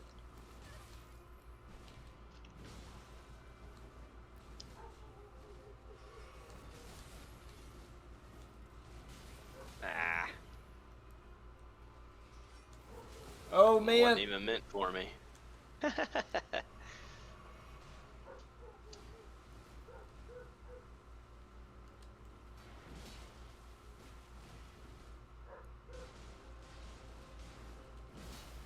Nice. Oh.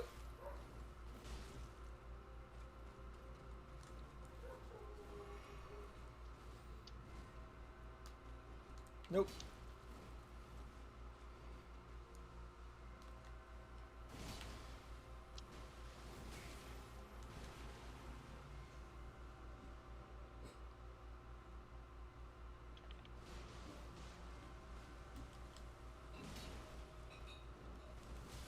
Oh, man.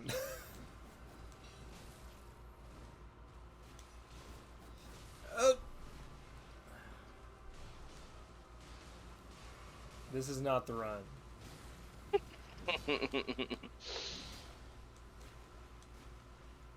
There it is. Watch it. Oh, oh no! Man, that's at least 2 that I haven't counted because I've died twice to Malenia and have not been counting deaths. Do you still have the hug health debuff going? I don't think so. I don't think I have the Fia debuff. Oh wait, I might. What do I need to use to get rid of it? That stupid little item. Radiant Baldekin's Blessing? I think so. I don't think that's it. I like how Elden Ring added a lot more branching paths that actually go somewhere rather than Dark Souls 3, which aside from 1 or 2, all just linear paths and branching path. Disagree that Dead End, pretty sure with like an item, the open world aspects are just a vehicle for the freedom of the game. The freedom sucks, and I really don't have many strong feelings on them. As Cam said, Dark Souls 1 pretty close to open world without being one, and Hazard say Dark Souls 2 did the same. And I think the idea of the open world game as a hindrance is just wrong because legacy dungeons are top notch, some of the best in the series. Disagree. I think that the dungeons are pretty weak compared to a lot of the dungeons in the series in general. Although I don't hate them, I think that the hit rate is relatively low compared to other games. There are some really lackluster ones, like I don't think that like Redmane just Castle. flatly saying like what? Who cares about Redmane Castle? Like there for like 5 seconds. Also, are we counting Mountaintops as a legacy dungeon?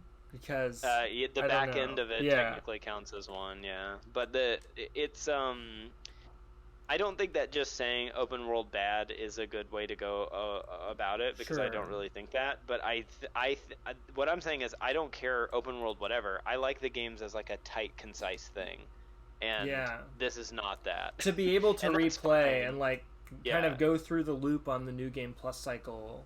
Yes. It's really fun to be able to finish one of these in like a day. If you know what you're doing. You can in Elden Ring as well, because you can just like beat 2 people and then run for the boss. But you could, but you would also have to like be one of these people who can never take damage and like be able to do it as a wretch, you know? Sure.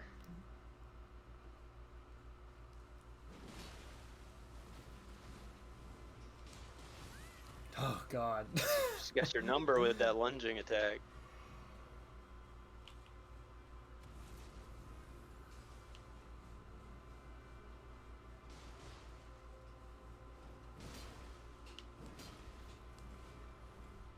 Are you supposed to dodge forward during the lunging attack? Or to the side.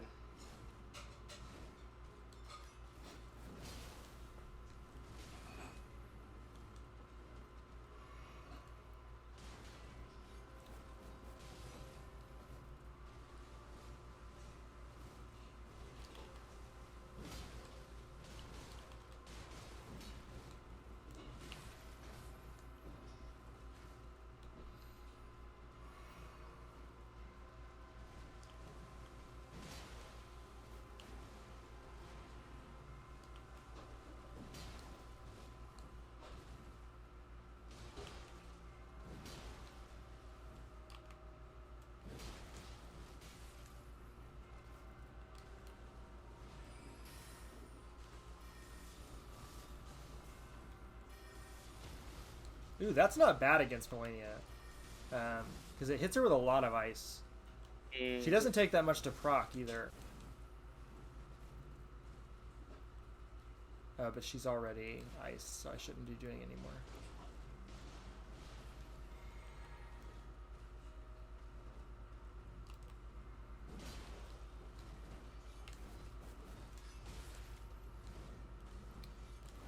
Oh no! Okay. Ah! I can't get away!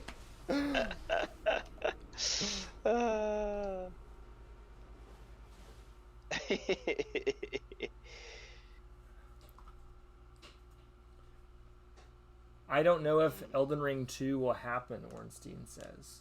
I think that just because of what I know about capitalism, that Elden Ring will probably happen. Like, the money that they have made off this game so dwarfs the money they have made from previous games. Like, how could the shareholders of From Software not say that you have to make a second one? Yeah, I mean, I do think, however, that that like I could see an Elden Ring 2 happening in a like Miyazaki isn't doing it sense. I feel like I feel like it would be really difficult for him to turn out another one of these very quickly. Yeah. Like as the director or whatever.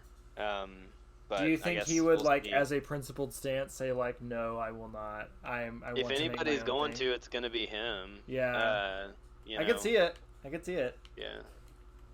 The only other like big dev to do well, I guess not big dev, but the guy that made Katamari was like, I'm not gonna do that. Yeah. Whenever they were like, you need to keep making Katamari games, and he was like, no.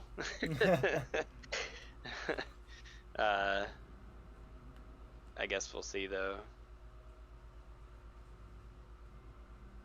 Ted also says in chat, Miyazaki does seem to like one-off games, and that does feel true. Yeah. We'll see. Oop.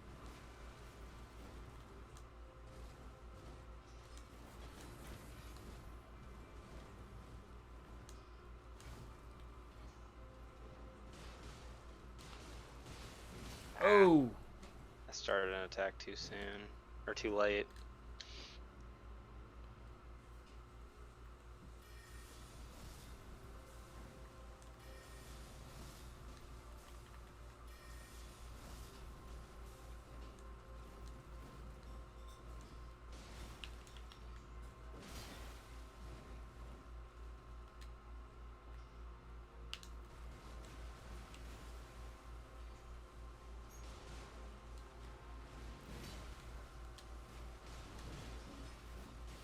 Dang it.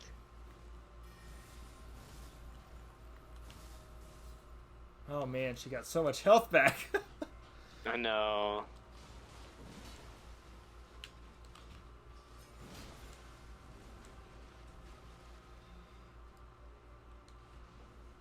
There's that bleed. Uh-oh. Oh, there it is. Uh-oh.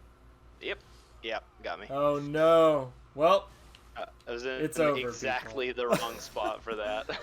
Like, under her attacking when she started that waterfowl. Ooh. Funny. How much time we got? We got 20 minutes. Yeah.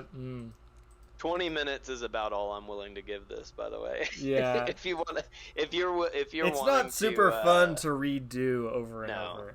No. If you're wanting to continue the stream after, you could probably just do Mimic Tier and kill her pretty easily. But it's possible. Yeah. And I might try it. Yeah. Because again, on spring break, I have nothing else to do. Yeah. I'm in the mood to play Elden Ring. Did you ever you've like listened to or watched like Jacob Geller's stuff before, right? Yeah, Did I you really ever like him. See his thing where he was talking about Malenia? Like when the game very first came out, he was like talking about playing against her. Was it like on a podcast or something? I think that he just wrote like it might have just been Twitter. Like he might have just been like talking about it on Twitter. I don't think that I read this. I watched his best of the year vid where he mentioned it, and has he made another video essay about it?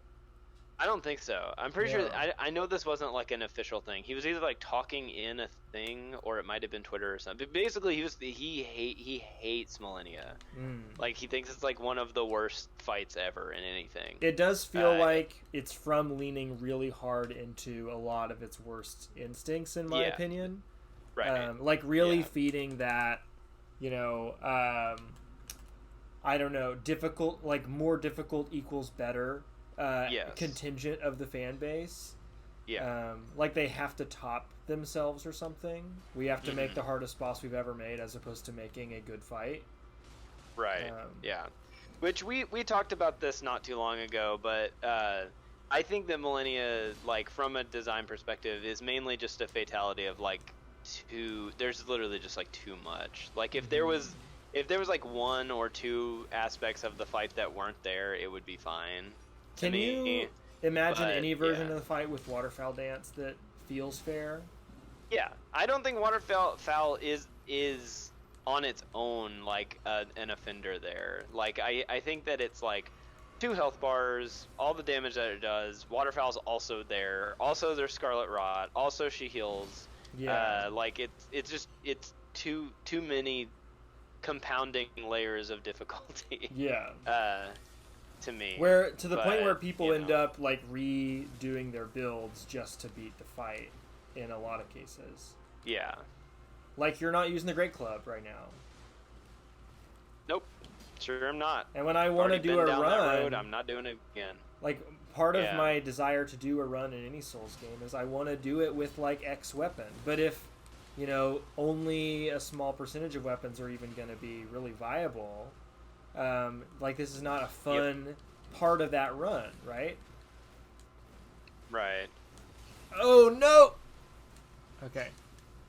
Nope. There it is. Yeah, she got you. Saw her wind that up. Yeah.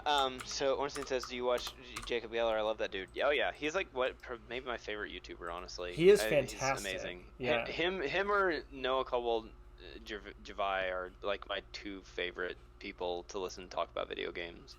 Noah Caldwell Gervais is a tiny bit too long-winded for me to spend enough time with his content, but I have enjoyed like the Souls videos that he has made. I love him. He is. I think that his stuff is like deeply weird, and I cannot believe that so many people like it.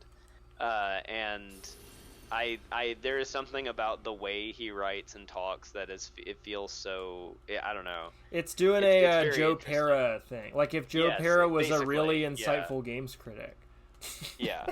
And then, but Jacob Geller, I think is like one of the best like people writing and talking about video games right now. For sure. And yes, he hates Malenia. he in fact, whenever the game had first come out, I distinctly remember this because it was like just like tweets that he was like firing off about it, where he said that like the fact that Malenia is what she is and works the way that she does, like kind of threatened to undermine his entire experience with the entire game. Like where he was like, I hate this, like the fact that this whole thing built to this, and it's such a to him like just such a wet fart, like he was like so disappointed in it, and also was like, this is basically, like you're saying, like this is basically a parody of a Dark Souls fight. Like it is so like because it threatens to kind of confirm a lot of the bad reputation of the series. Everybody has spent the past like 5 years trying to be like, actually that's not really true, the games are more about this and that, and then this fight comes along of a character that like is barely a character, by the way. and was in all the marketing of the game just because she looks cool, and literally just like shows up and is this level with this many layers of like artificiality on top of it. I get where it's coming from. I don't feel that way about Malenia, mainly just because I don't really think about her all that much. Because I haven't gotten to her very often. Yo, look out. Oh, there it is. And there it is. Yep. Let's see here. But yeah, I don't know. It's like Excuse me. I get where people are coming from when they talk about it. Ornstein says, while we're at Malenia, let's talk about the culture around her. What do you mean by that? I wonder if he means like let me solo her. Oh yeah, or maybe, or anything else. Or I don't know. Are we talking about like the fan stan culture and like this series' weird relationship with female characters? Women in general. Yeah. He also says that on release, I despise Malenia, and then she's like one of my favorite bosses. She has not grown on me in the slightest, like at all. But I get it. It's just that, and this is the kind of the beauty of Elden Ring, is that the times that I have gotten this far, I have just been like, nope, no, and haven't done it because like I do not want to do that. Wait, so have again. you only done it once? I have only beat Malenia once. Yeah. Wow. Okay, I've done it twice, and I don't remember if I've helped other people do it or not. Yeah. No. Sorry. What am I thinking? I have beat her twice. Sorry. I beat her on my first playthrough, and then I beat her again not too long ago on a Pyromancer. Oh, okay. So I have done it twice. He says the second thing. The second thing, do you mean like the weird stan culture thing around Malenia? Is that what I mean, I don't really know what I have to say about it, other than like it's weird. People on the internet are weird. Yeah. Don't do that. That's what I would say. Yeah. But Dark Souls is no stranger to this. It's like the Soul series in general is no stranger to this. For sure. People have done that kind of thing about Maria, and they even did though it about Maria, Priscilla. The character itself seems to be like a critique of that. Yeah, it basically is like directly, but. Oh yes. Yeah. No. Oh God, I thought you were gonna get that. I thought so too.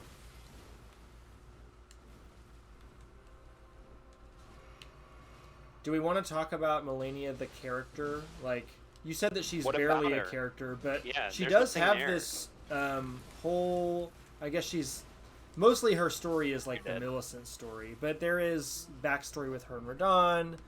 There's her relationship to Mikola, who seems to be kind of emerging as like one of the central figures. Her of the relationship story. to Mikola isn't anything though. Like it's like so. And this is the case for lots and lots of Dark Souls characters. Like they're a lot of them are abstractions. Like they're not really meant to be these like super deep nuanced like characters really. Like it's like there are, that has happened with stuff like Maria, but like Malenia is not that. Like it's not doing that. She is closer to something like Artorias or Ornstein, for example, where a lot of it is just kind of like implication and what you can glean from other things. They are both kind of Artorias and Malenia, kind of the like abstract mythological figures.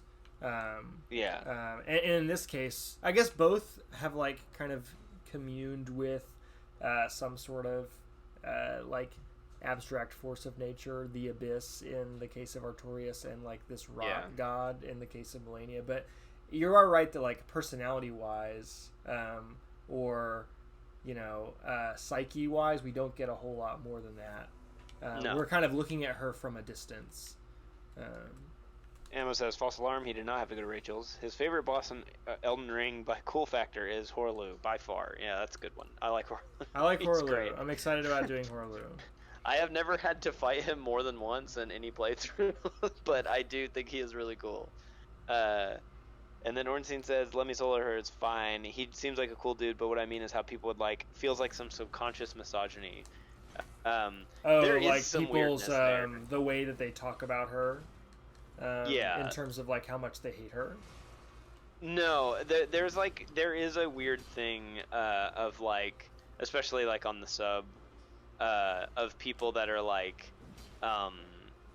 where it's not where they've like tried to imitate that whole like let me solo her thing, and done like different things with it that start to get kind of weird. Oh, I am not aware of these things. What are these things? Yeah, are they things we can even say on stream? No, some of them are not stream friendly. Okay. So, well, I guess I'm glad to have not known, like to not been in that part of the Souls community. Yeah.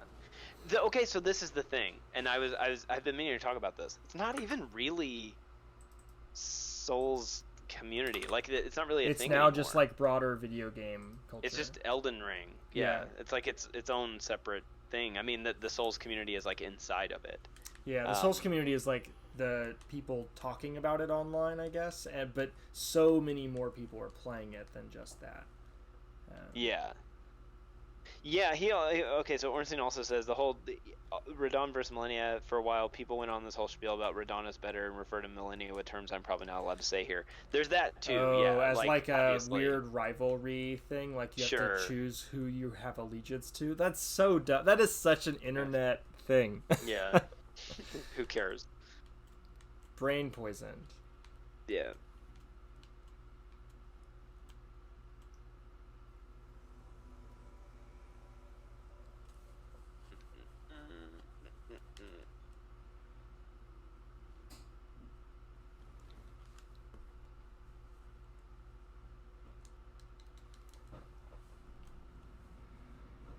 Okay.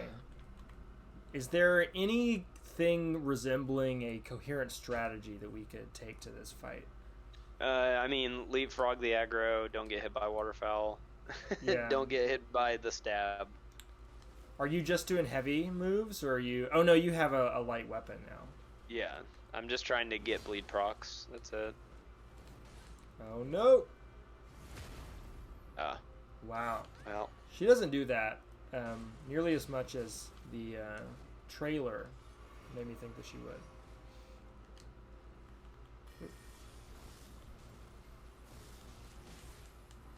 Oh my god. This fight.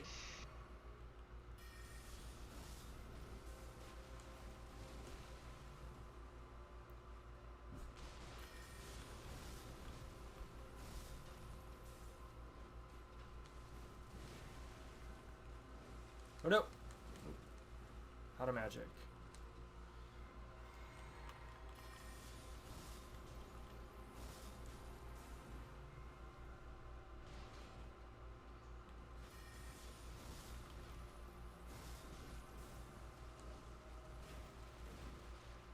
Nope, that was dumb.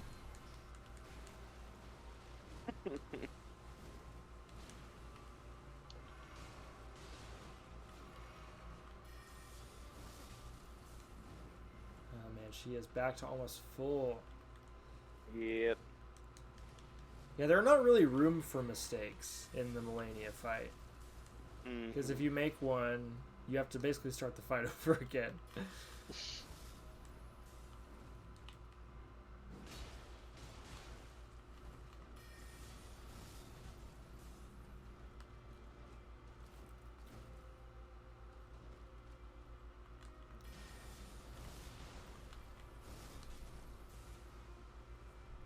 I think I was doing more damage with sword.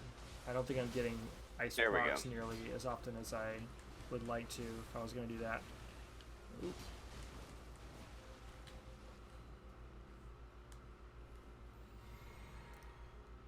Would be cool if we could at least see phase 2 before we got here. Waterfowl. Waterfowl. Oh! Yeah.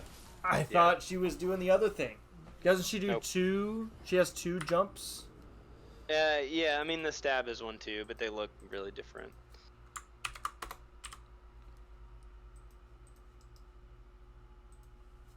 Hate for her and how Radon is so much more fair, even though I fought pre-fetch Radon, he was a mid-game boss doing 1200 damage with an attack that hit you 2-4 times. It's literally just 8 awful minutes of running around and torrent summoning phantoms to fight him. Malenia is a repeat of Twin Princes, who are some of my faves in Dark Souls 3 for personal reasons, but I don't feel it as much as Malenia. Yeah. I disagree with the Radon. That has not been my experience fighting Radon. And I guess the lore is similar with the Twin Princes, with the whole Malenia Mikola relationship, but the fight feels very different to me. Oh yeah. The fight is closer to like Maria or something. It's like Maria if Maria was not actually fun to fight. Yeah, if Maria sucked and was awful and I hated every second of it, yeah, that would be like what it was like to fight Malenia.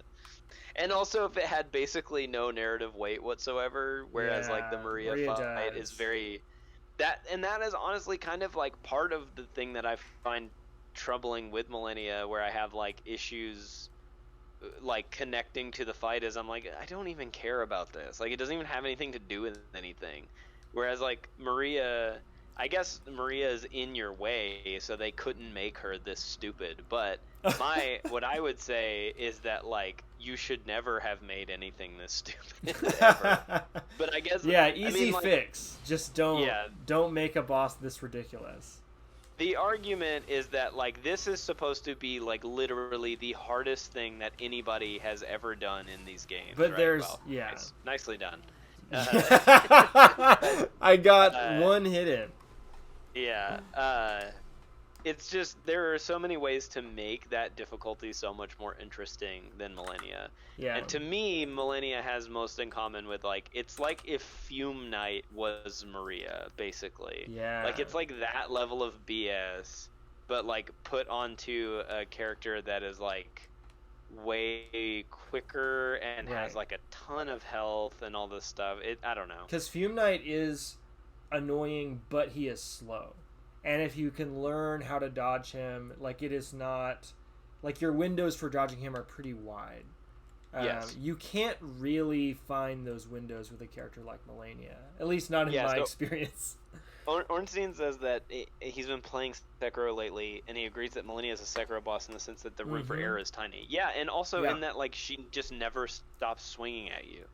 And in Sekiro, that's really cool because you can parry all of it. Right. And you like it's doing a whole different. The entire combat system is different, and so like it works better in Sekiro than it does here, where like again like something that Swaff and I have kind of like danced around a lot when we've talked about like criticisms of Elden Ring, is that we both feel like the economy of action is jacked up in this game in a way that I personally find like kind of unfun. Yeah, I agree. And the economy in terms of like just what the numbers are in the code.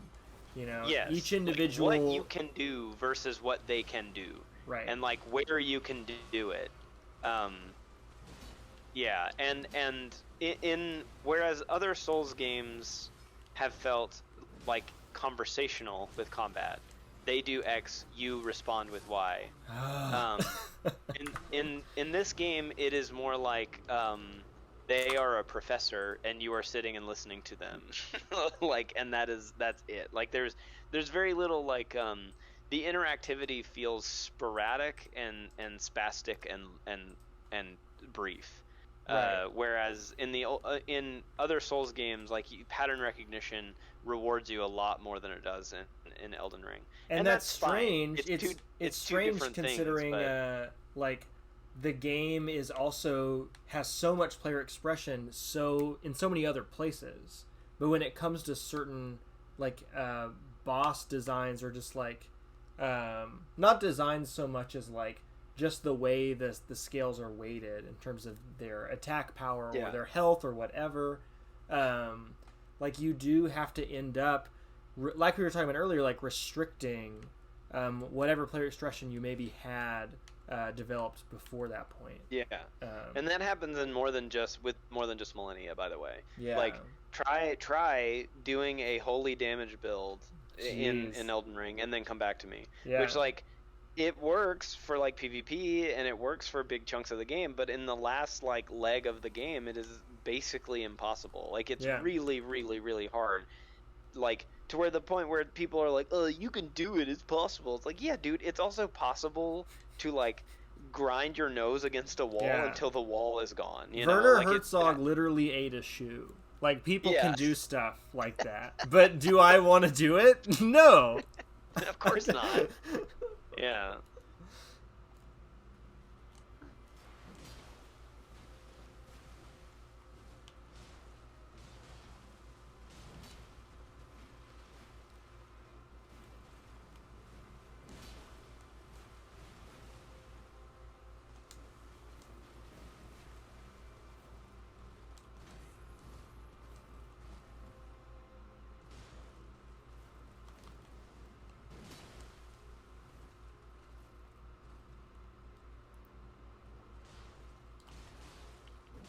Yes.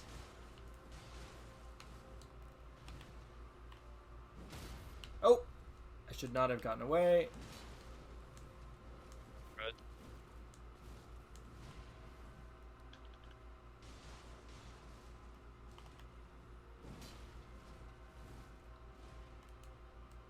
All right, little club time.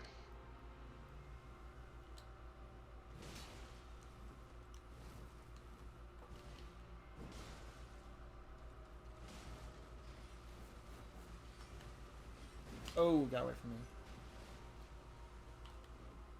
Waterfowl. Oh no, I was already underneath her when she started it. Oh no. Man. She has killed you with waterfowl so many times. Yeah.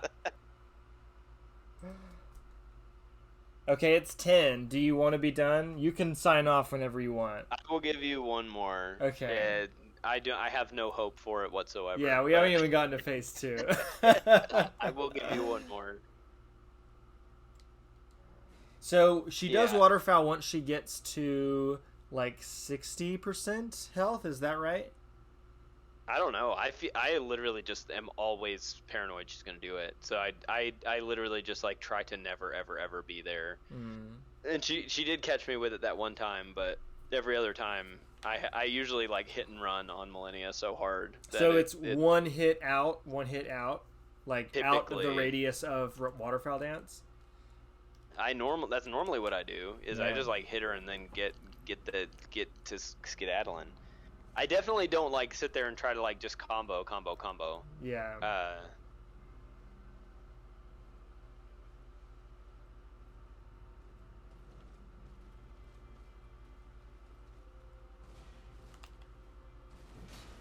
Out.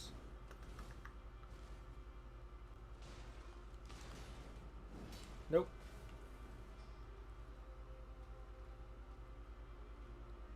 Try to draw her out in a more open area back here.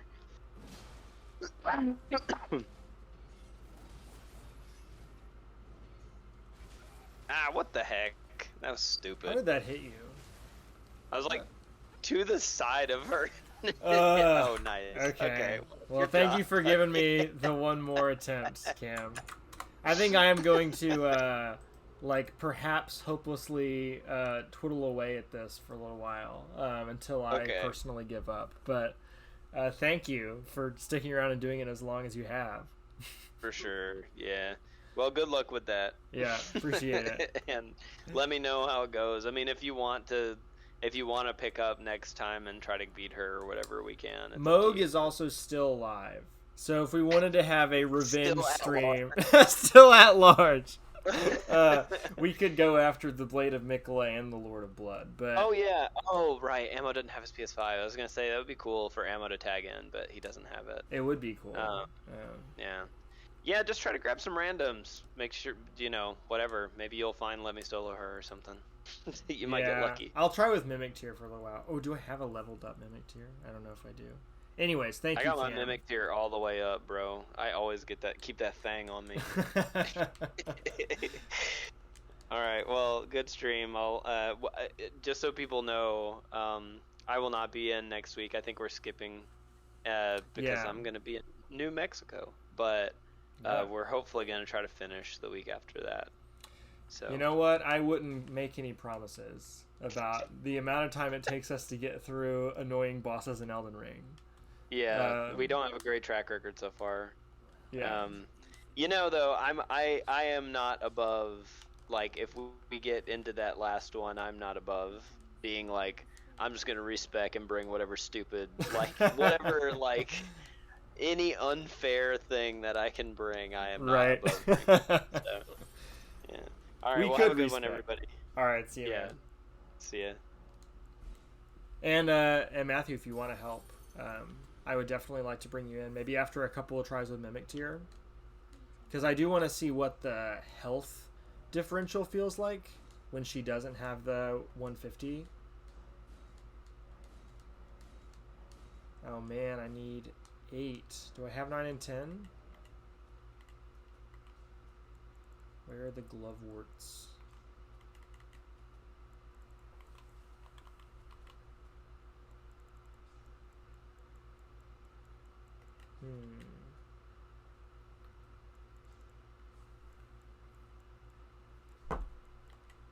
Where are they?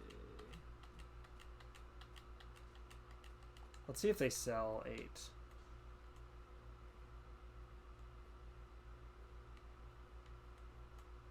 Sweet. What builds you got, Matthew?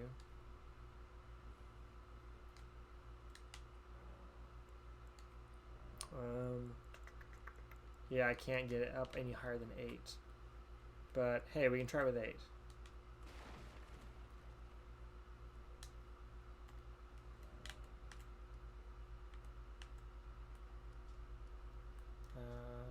Where? Oh, it's all the way up here.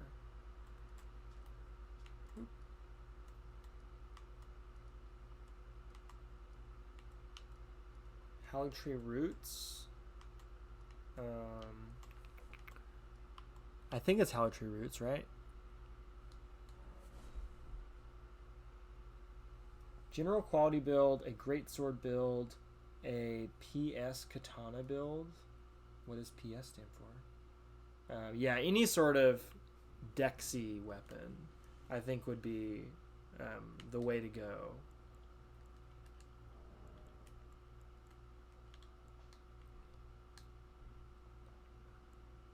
Oh wait, I just took off the mimic tier instead of the lantern. Dumb. Okay. Here we go. Let's hit one of these. Ammo, if you want to jump in voice chat, you're welcome to whenever you want. If you just want to talk about Malenia or whatever else, I don't care.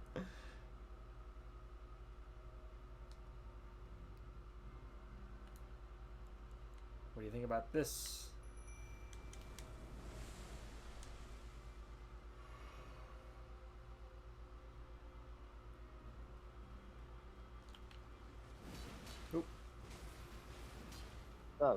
Swaff. Oh, hey, man. How are you doing? I'm doing well,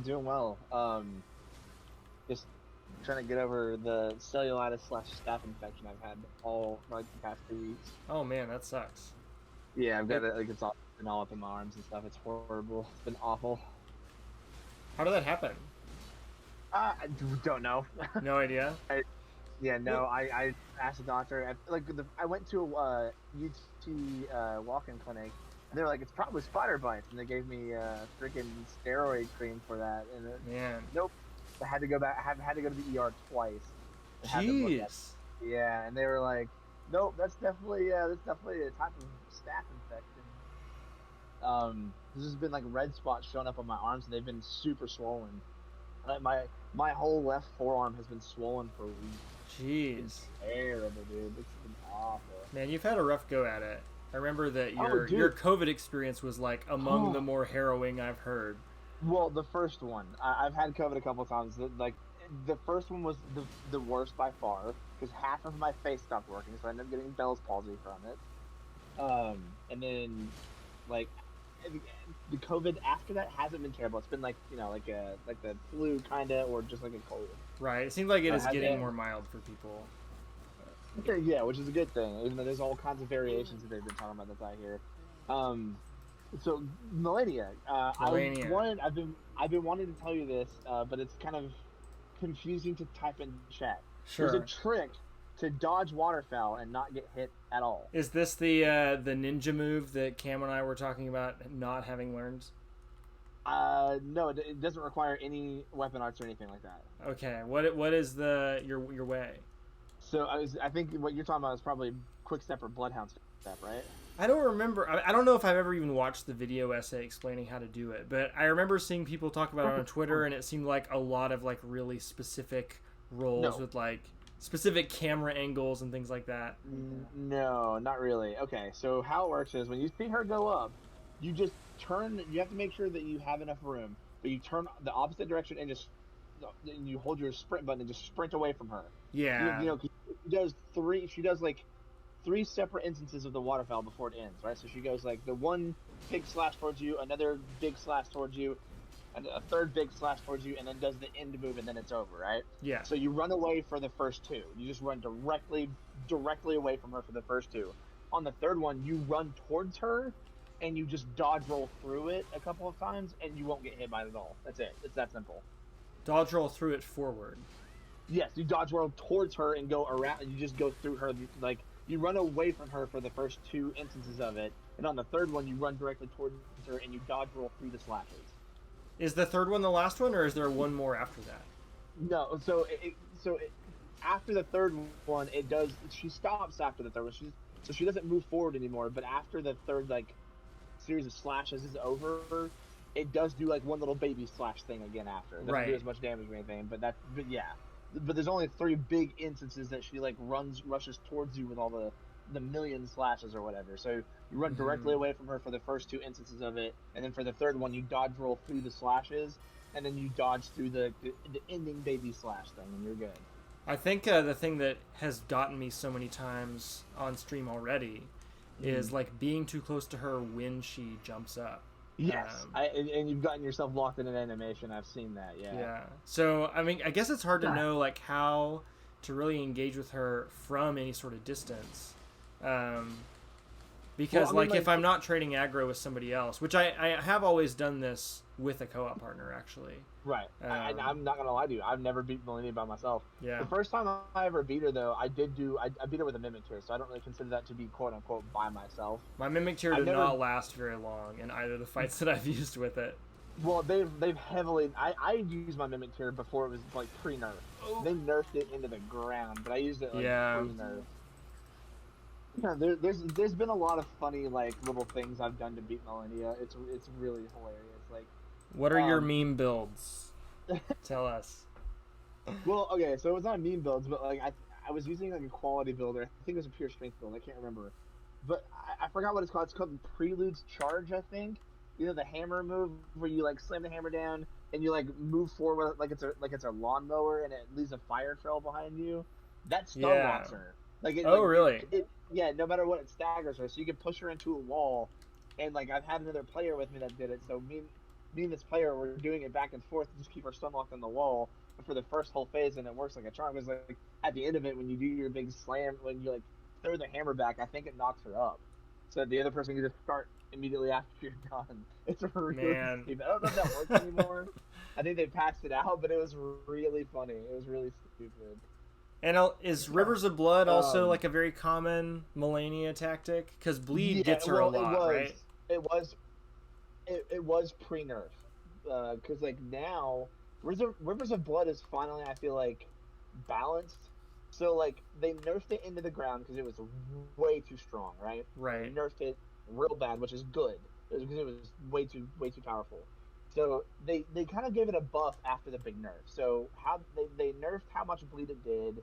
It still was okay. It wasn't like a horrible weapon to use. It was still all right, but it wasn't nearly as strong as it was pre-nerf. Right. So after they nerfed it, because they nerfed how much bleed buildup it did and stuff like that. And I like the buff they gave it because they were like, okay, so if you're hitting people with just like the blood itself that slings off the katana, the bleed buildup is still like not that great. It's still good, but not that great. But if you hit people with the blade and the blood, it builds up up decently. But you have to be super close for that, which means you're in range to have to worry about trading with other people and potentially taking more damage and stuff. Which is great. with Malenia, waterfowl too. Right, but I have Rivers of Blooded Malenia, and like I've had other people help me with Rivers of Blood and Malenia and stuff, and it used to be a really, really solid way to get her. But I don't know how viable that would be now. Plus, if you wanted to do that, you'd have to go back and respec and change it. Yeah, I'm not trying to do that. But I mean, I don't know. Maybe if next week does have to be like the boss revenge run week, maybe we will just like rebuff or respec to our cheesiest possible builds. Yeah. Ornstein said his sign is down near the Grace. I am looking around near the Grace and I do not see it. Character name is JS Sin. Okay, so Ornstein also says that Rivers of Blood is still insane. I'm not saying it's not good. That's not. I mean, Rivers of Blood is still good. It's just not. I'm saying it's not nearly as good as it used to be, like pre-nerf. That's all. I'm saying. Like I actually have never played with it pre-nerf. Yeah. It was stupid, dude. Like, oh, okay. He said no, just Sin. Sorry. So his character's name is Sin. Can Matthew put his sign down or something? I don't think it's working on my end. Let's see here. I mean, so Orson, you did put the password in all lowercase, right? Because it is just all lowercase caveman. Yep, there it is. Passwords still bypass Yes, level, I think. they do.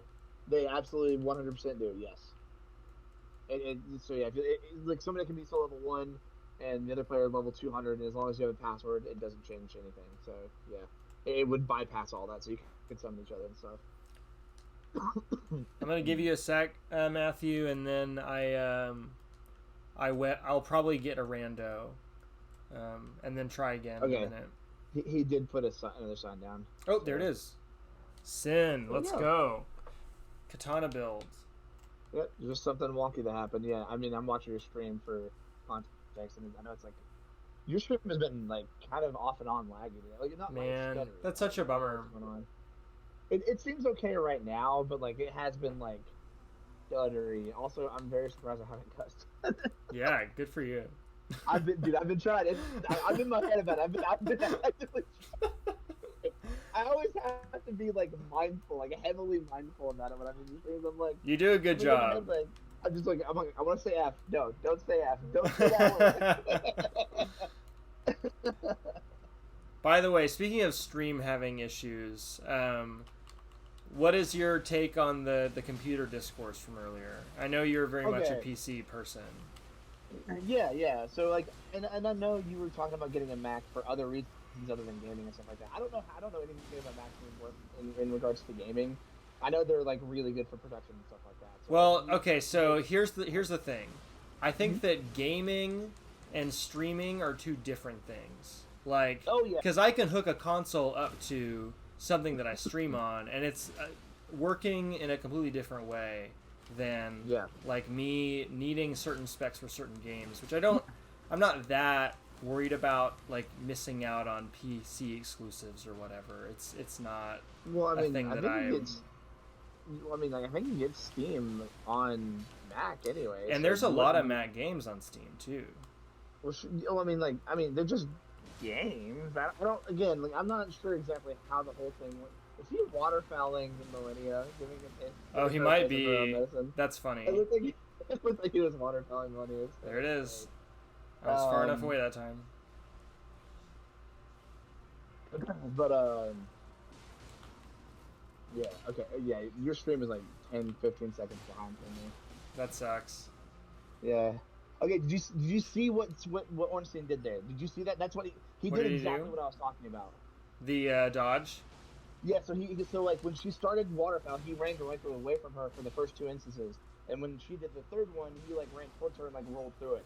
That's exactly what I was talking about. He did exactly what I was trying to tell you about earlier. Nice. I will, if I get a chance to do it, I will give it a shot. Okay, second phase. Thank you, Matthew. Coming in clutch. I'm gonna refresh Twitch here so I can. Yeah, go ahead. I gotta watch a stupid 30-second Mario movie trailer. Oh no! Are you gonna go see the Mario movie? I probably will, because it looks like a fun movie, even though it's gonna be bad. Like there's been theories that like Chris Pratt's like human character got like isekai'd into the Mario world, but it's not like actual real Mario. That's the theory. What? It's just a theory. It's just a theory. Like, I have no idea what's going on. I just thought about it one day and I was like, oh man, what if he got like isekai'd into the world as like a Mario character, and that's what's going on? Like, I wonder if that would be like in the movie, like the prologue is Chris Pratt in the real world, like we're watching Enchanted or something. Yeah. And got like Jumanji'd into the Mario world or something. Yeah. Or is it going to be like a Lego movie thing where like they pull back in the last act and like reveal that you're actually in the real world the whole time? I don't know. God, I hope not. But you know, it's honestly kind of surprising the trailer looks as good as it does. Right? I know. Like the cast is insane as well, dude. It's got like a baller cast. Like the cast is like Jack Black playing Bowser is a really good choice. I am very happy about that. Yeah. And he's like via the trailers, you know, he's like going all out for the part 2, which is awesome. Yeah. It sounds so good. I think it's gonna be a fun movie. I don't necessarily think it'll be a good movie. Let's put it that way. We'll see. What did Yeah, you I think think I will of have a lot of Detective fun watching it. Pikachu? What were your thoughts on that? Again, I thought it was a fun movie, but I called the ending like halfway through, where I was like, "Oh, Oh yeah. that's the dude's dad. Mewtwo like turned him into Pikachu to like, save him or whatever. And that's what happened." And I was like, "Well, there you go." I was sitting next to Logan in the theater too. We went and saw it in the freaking X whatever theater, where they have like part of the screen on the walls beside you and stuff to try to make Oh, it you feel spent. like a. Oh, I hate those experiences. I have seen Yeah, one movie like that, dude. and I felt like I was not actually watching a movie. I feel like I was having to watch a movie through a different like obstruction. Dude, right? Yeah, that was the only movie I've ever seen like that, and I was like, "This is dumb. I don't ever want to see a movie like this ever again." That's hilarious. The Detective Pikachu was your experience. Oh, Dude, here it is. Yeah. I died to waterfowl immediately after Matthew did. Yeah. Well, he died to the flower clone jutsu. We did pretty good that time, though. We got We did. the second phase down to like half health at one point. Hey, Ornstein, don't feel bad about dying to that specific attack, like the flower clone jutsu thing or whatever that's actually called. Mm-hmm. So many people, even myself, have died to that because like the way that how fast they come out, you're like if you dodge roll at a very specific time, like you can't dodge roll through all of them. You have to like run by one or something. They come out too fast for your iframes to like for you to cover from the iframes or the rolling animation. It's really weird and wonky. It's a horrible move. So, how many times have you beaten Malenia, Mo? I've beaten her plenty of times, but again, I was telling Ornstein this. Well, I was telling somebody. I was in here. I've never beaten Malenia by myself. Right. Oh, yeah, it was you. Literally, when I joined the. What am I talking about? I'm stupid. Sorry. Yeah, no. I have. The first time I beat her pre-nerfed Mimic Tier summon, but I've never. I've always summoned someone or had a friend come in. Like me and Michael, my buddy Michael, coworker, and he used to live in the same complex as me. Or I mean, I used to live in the same complex as him. That is a more correct statement. Like we played through the first time I ever played through Elden Ring, me and him played through it together. So we like went and like walked around the world together. We didn't look anything up. We like literally just walked around and figured everything out by ourselves. But we had to do it twice because we would summon one person into their world and the other one would go in the other person's world and help and stuff like that. So I think that would be a great way really, to like really learn the game, to comb through it twice in a row. It took a long time, but it was really fun. I really enjoyed it. And me and him have already talked about doing that again together through the DLC when it comes out.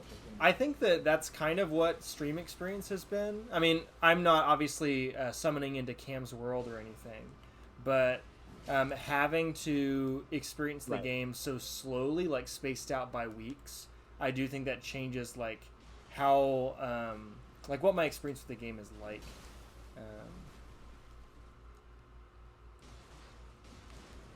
Yeah, I don't disagree with you. It does change the entire feel of the game and everything. It's really neat. I really, really enjoyed playing it like that. I'm excited to go through the DLC again like that. But like, I don't really kill Malenia a lot unless I have to. Like, I'll get I'll usually go through all the bosses, or not all the bosses, like not the open world bosses, but like all the boss room bosses or most of them, because it's just like I like having the weapons and stuff. Just it's. Oh no! I haven't actually like. It's just weird. Like it's just something that I do. And like I think you can get. I'm not mistaken.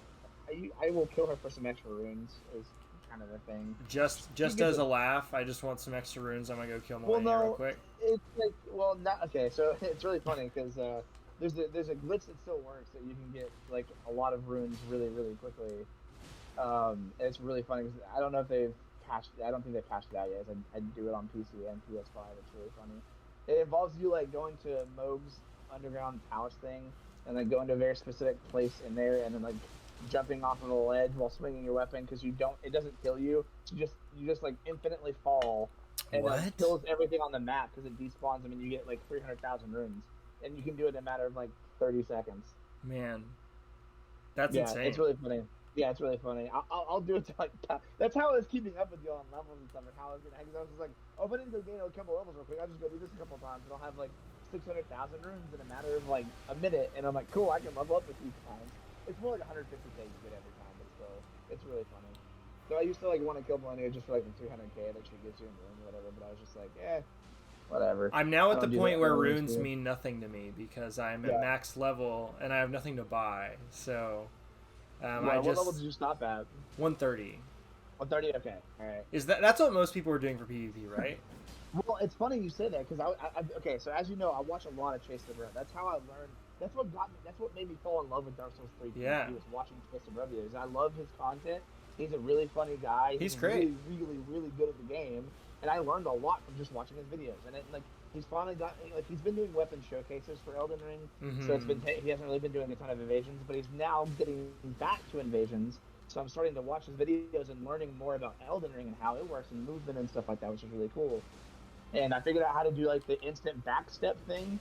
Like, you know, like, usually, obviously, if you hit the circle button without moving, you'll backstep, right? Like, Yeah. you'll backstep towards your Yes. camera. Well, there's a thing you can do to where you can make it like you can backstep like towards your opponent instead, like instantly. Oh. And it's really useful for like getting weird backstabs, and it's useful for like if somebody's like if you and an enemy were trading real quick.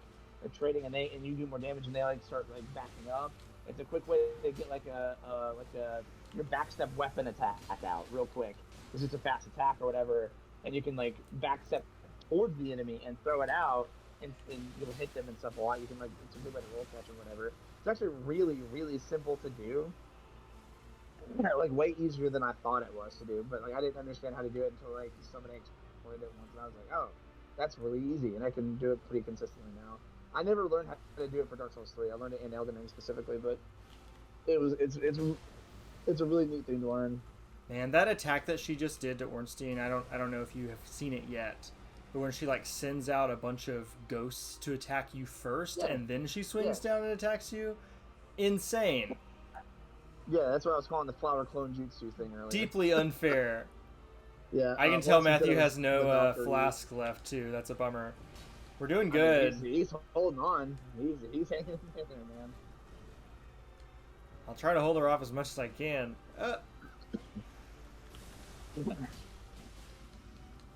Sorry, I'm coughing. Oh, so much, he's by the dead. way. Oh, you're good. Okay, I got 8 flasks. I'm not doing too bad, but man, trading aggro is really the name of the game. Oh yeah.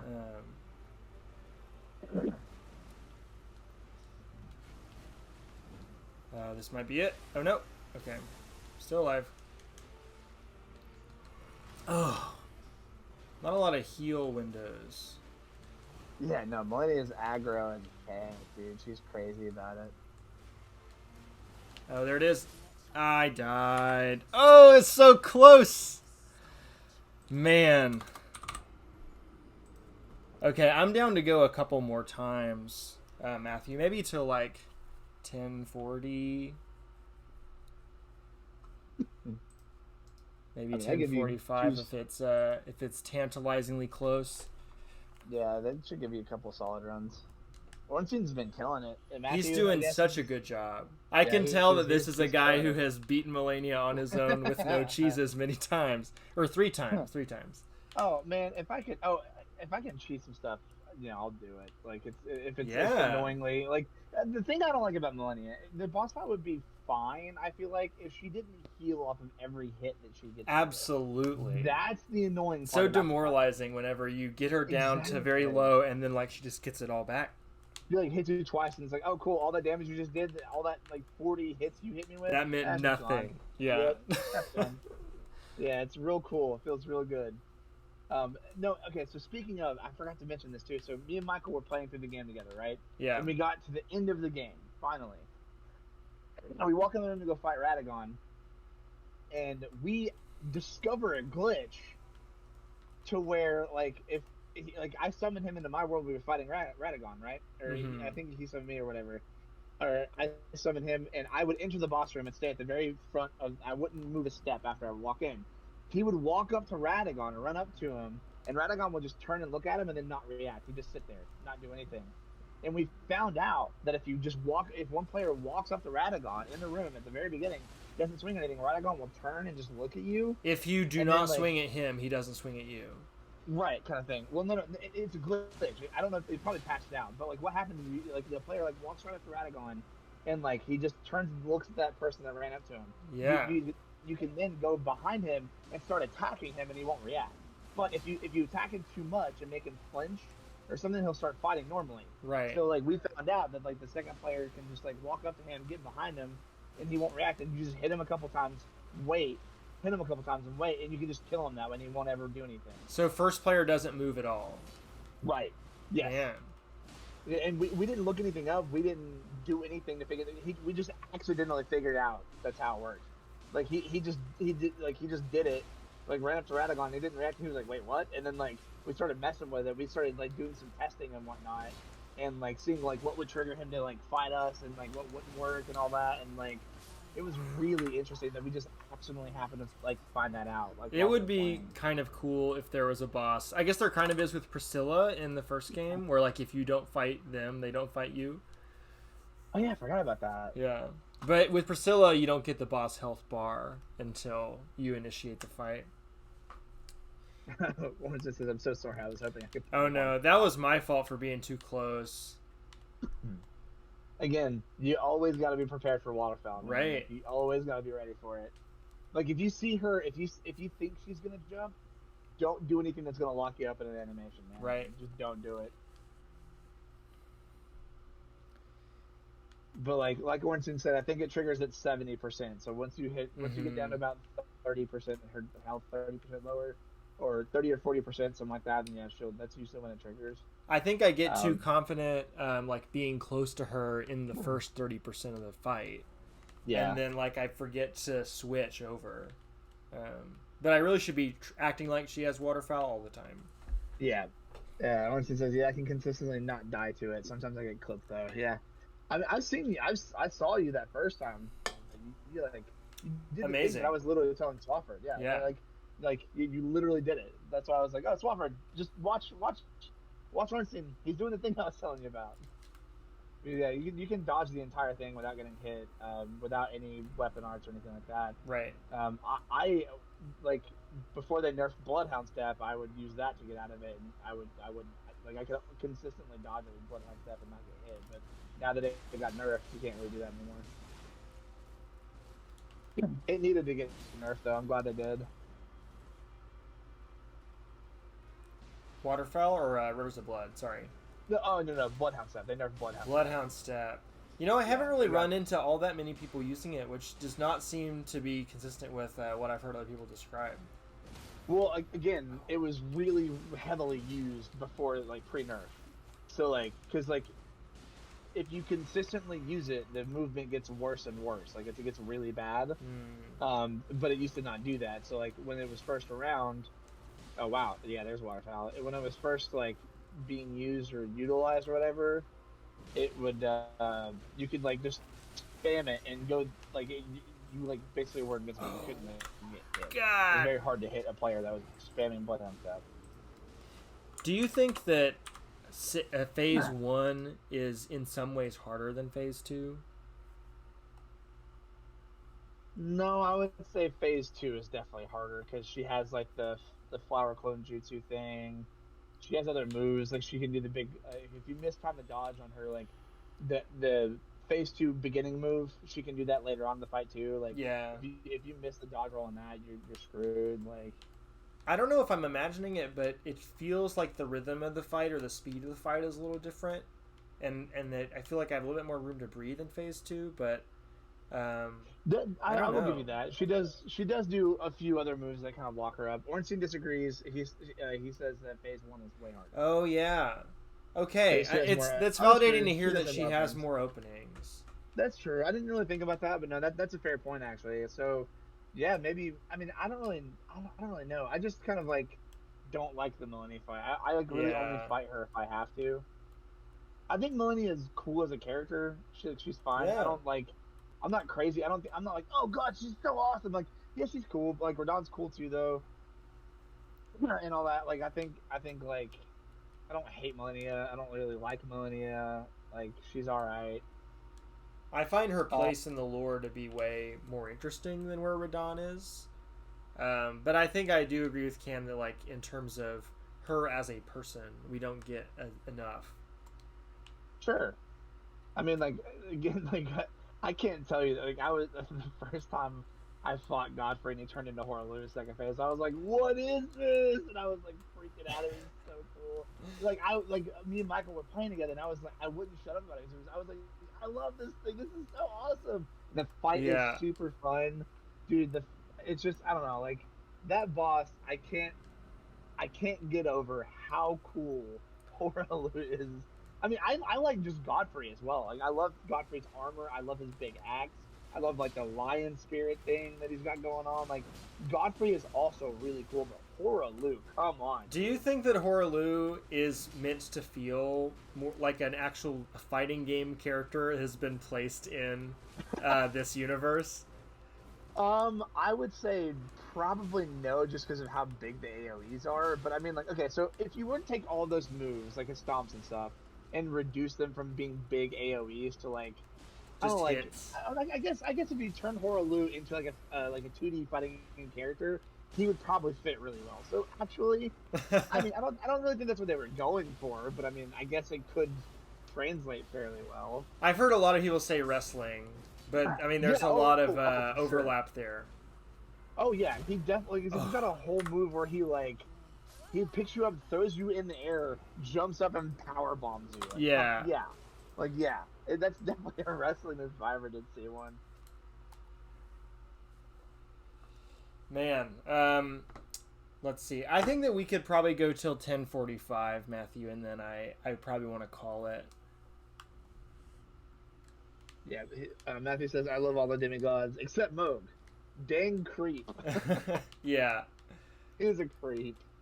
I mean, I don't co-sign any of them morally, really. Though Mikola doesn't really give us any reason to, like, question him right now, other than the fact that he's in a From Software game.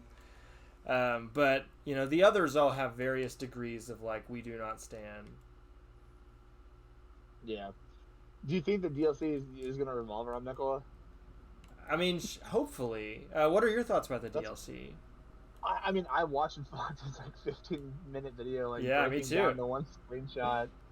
I think it's silly to try and break down a screenshot that much. I think it's silly, like because like it's like obviously you can kind of base some theory off of like, oh, this person's writing Torrent. Right. Mikola like used to be the owner of Torrent. That's probably Mikola, but like that's really all you can say is like, oh, speculation is that like this is Mikola because of XYZ thing that we already know.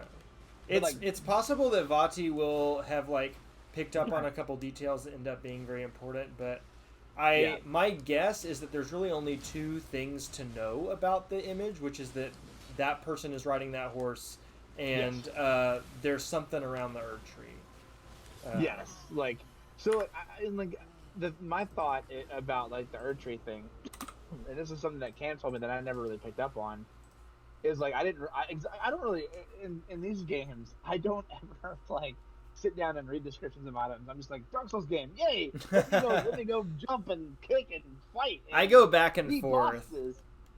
Like I don't know any, like to this day there's so much about the Dark Souls 3 lore itself that I do not know because I've watched Vati's videos on it and stuff like that, on a lot of it, but like I don't really retain the information well, right? I think the Dark Souls 3 lore specifically is pretty nonsensical. It doesn't come together in a way that like would just kind of emerge from reading all the item descriptions. Yeah, and like I mean, Demon Souls is pretty straightforward because it had a whole cutscene described. Like that was like the only From Software game where they did that, and then they just stopped doing that stuff. And I was like, oh man, that was kind of cool. You kind of get it in Dark Souls 1 as well, a little bit. Fair, that's fair. Yeah, you're right. You do, but like I thought, like the Demon Souls opening is so cool. I personally, it's probably my favorite one. I think the Dark Souls 1's opening is my favorite. I mean, it does tell you some things about the world in a way that gets you invested, but it also does it in a way that feels cryptic in a good way. Like I think cryptic is a feature, not a bug, in the Souls games. Oh, absolutely. I wholeheartedly agree with that. That's the cool thing about the Souls games, is having to piece together certain stuff. Mm-hmm. I think that's a really neat feature. But like, so the thing that Cameron told me that I didn't even pick up on about this game was that the current Erd tree that you see, like the big shining gold thing in the sky or whatever, Yeah. is like an alien thing, not like an actual like alien, but it's like it's not from this world kind of thing. It's It came planted down by and the it's greater rubber- will, right? right, or something like that. That like kind of like leached off of whatever tree was previously there, The and Crucible. kind of like took it over. And we're thinking that like it's either Mikola's it's not Mikola's Haley tree, but like Cameron, and I remember this conversation from a while ago, thinks it could be like that big old tree that's like underground, like the whole underground area that's like down there. Deep that root. big old tree where like deep root depths. Yeah. So that big old tree that's down there that has like it's the big tree where you fight one of the dragon bosses and you find what's her face. Placidusax. Yeah. Yes. Or no, And, like, Fortisax. Fortisax, you're right. Yeah. And then it's also got what is his name? Godric's corpse down there that turned into the big squid face thing. I think that it is This is going to be creepy. Godric. Like Godric's death root tree is like Yeah. constricting and choking out the Erd tree. Well, from what I understand, like the theory is that it's vice versa. Like the Erd tree is actually steeping life out of that tree or whatever. I don't know. In Like, the it's DLC or in this game? in this game. I think in this game the Erd tree is sapping life out of the Crucible, and in the Okay. DLC it seems like it's going to be Godric. But I guess that is still a pretty wild speculation.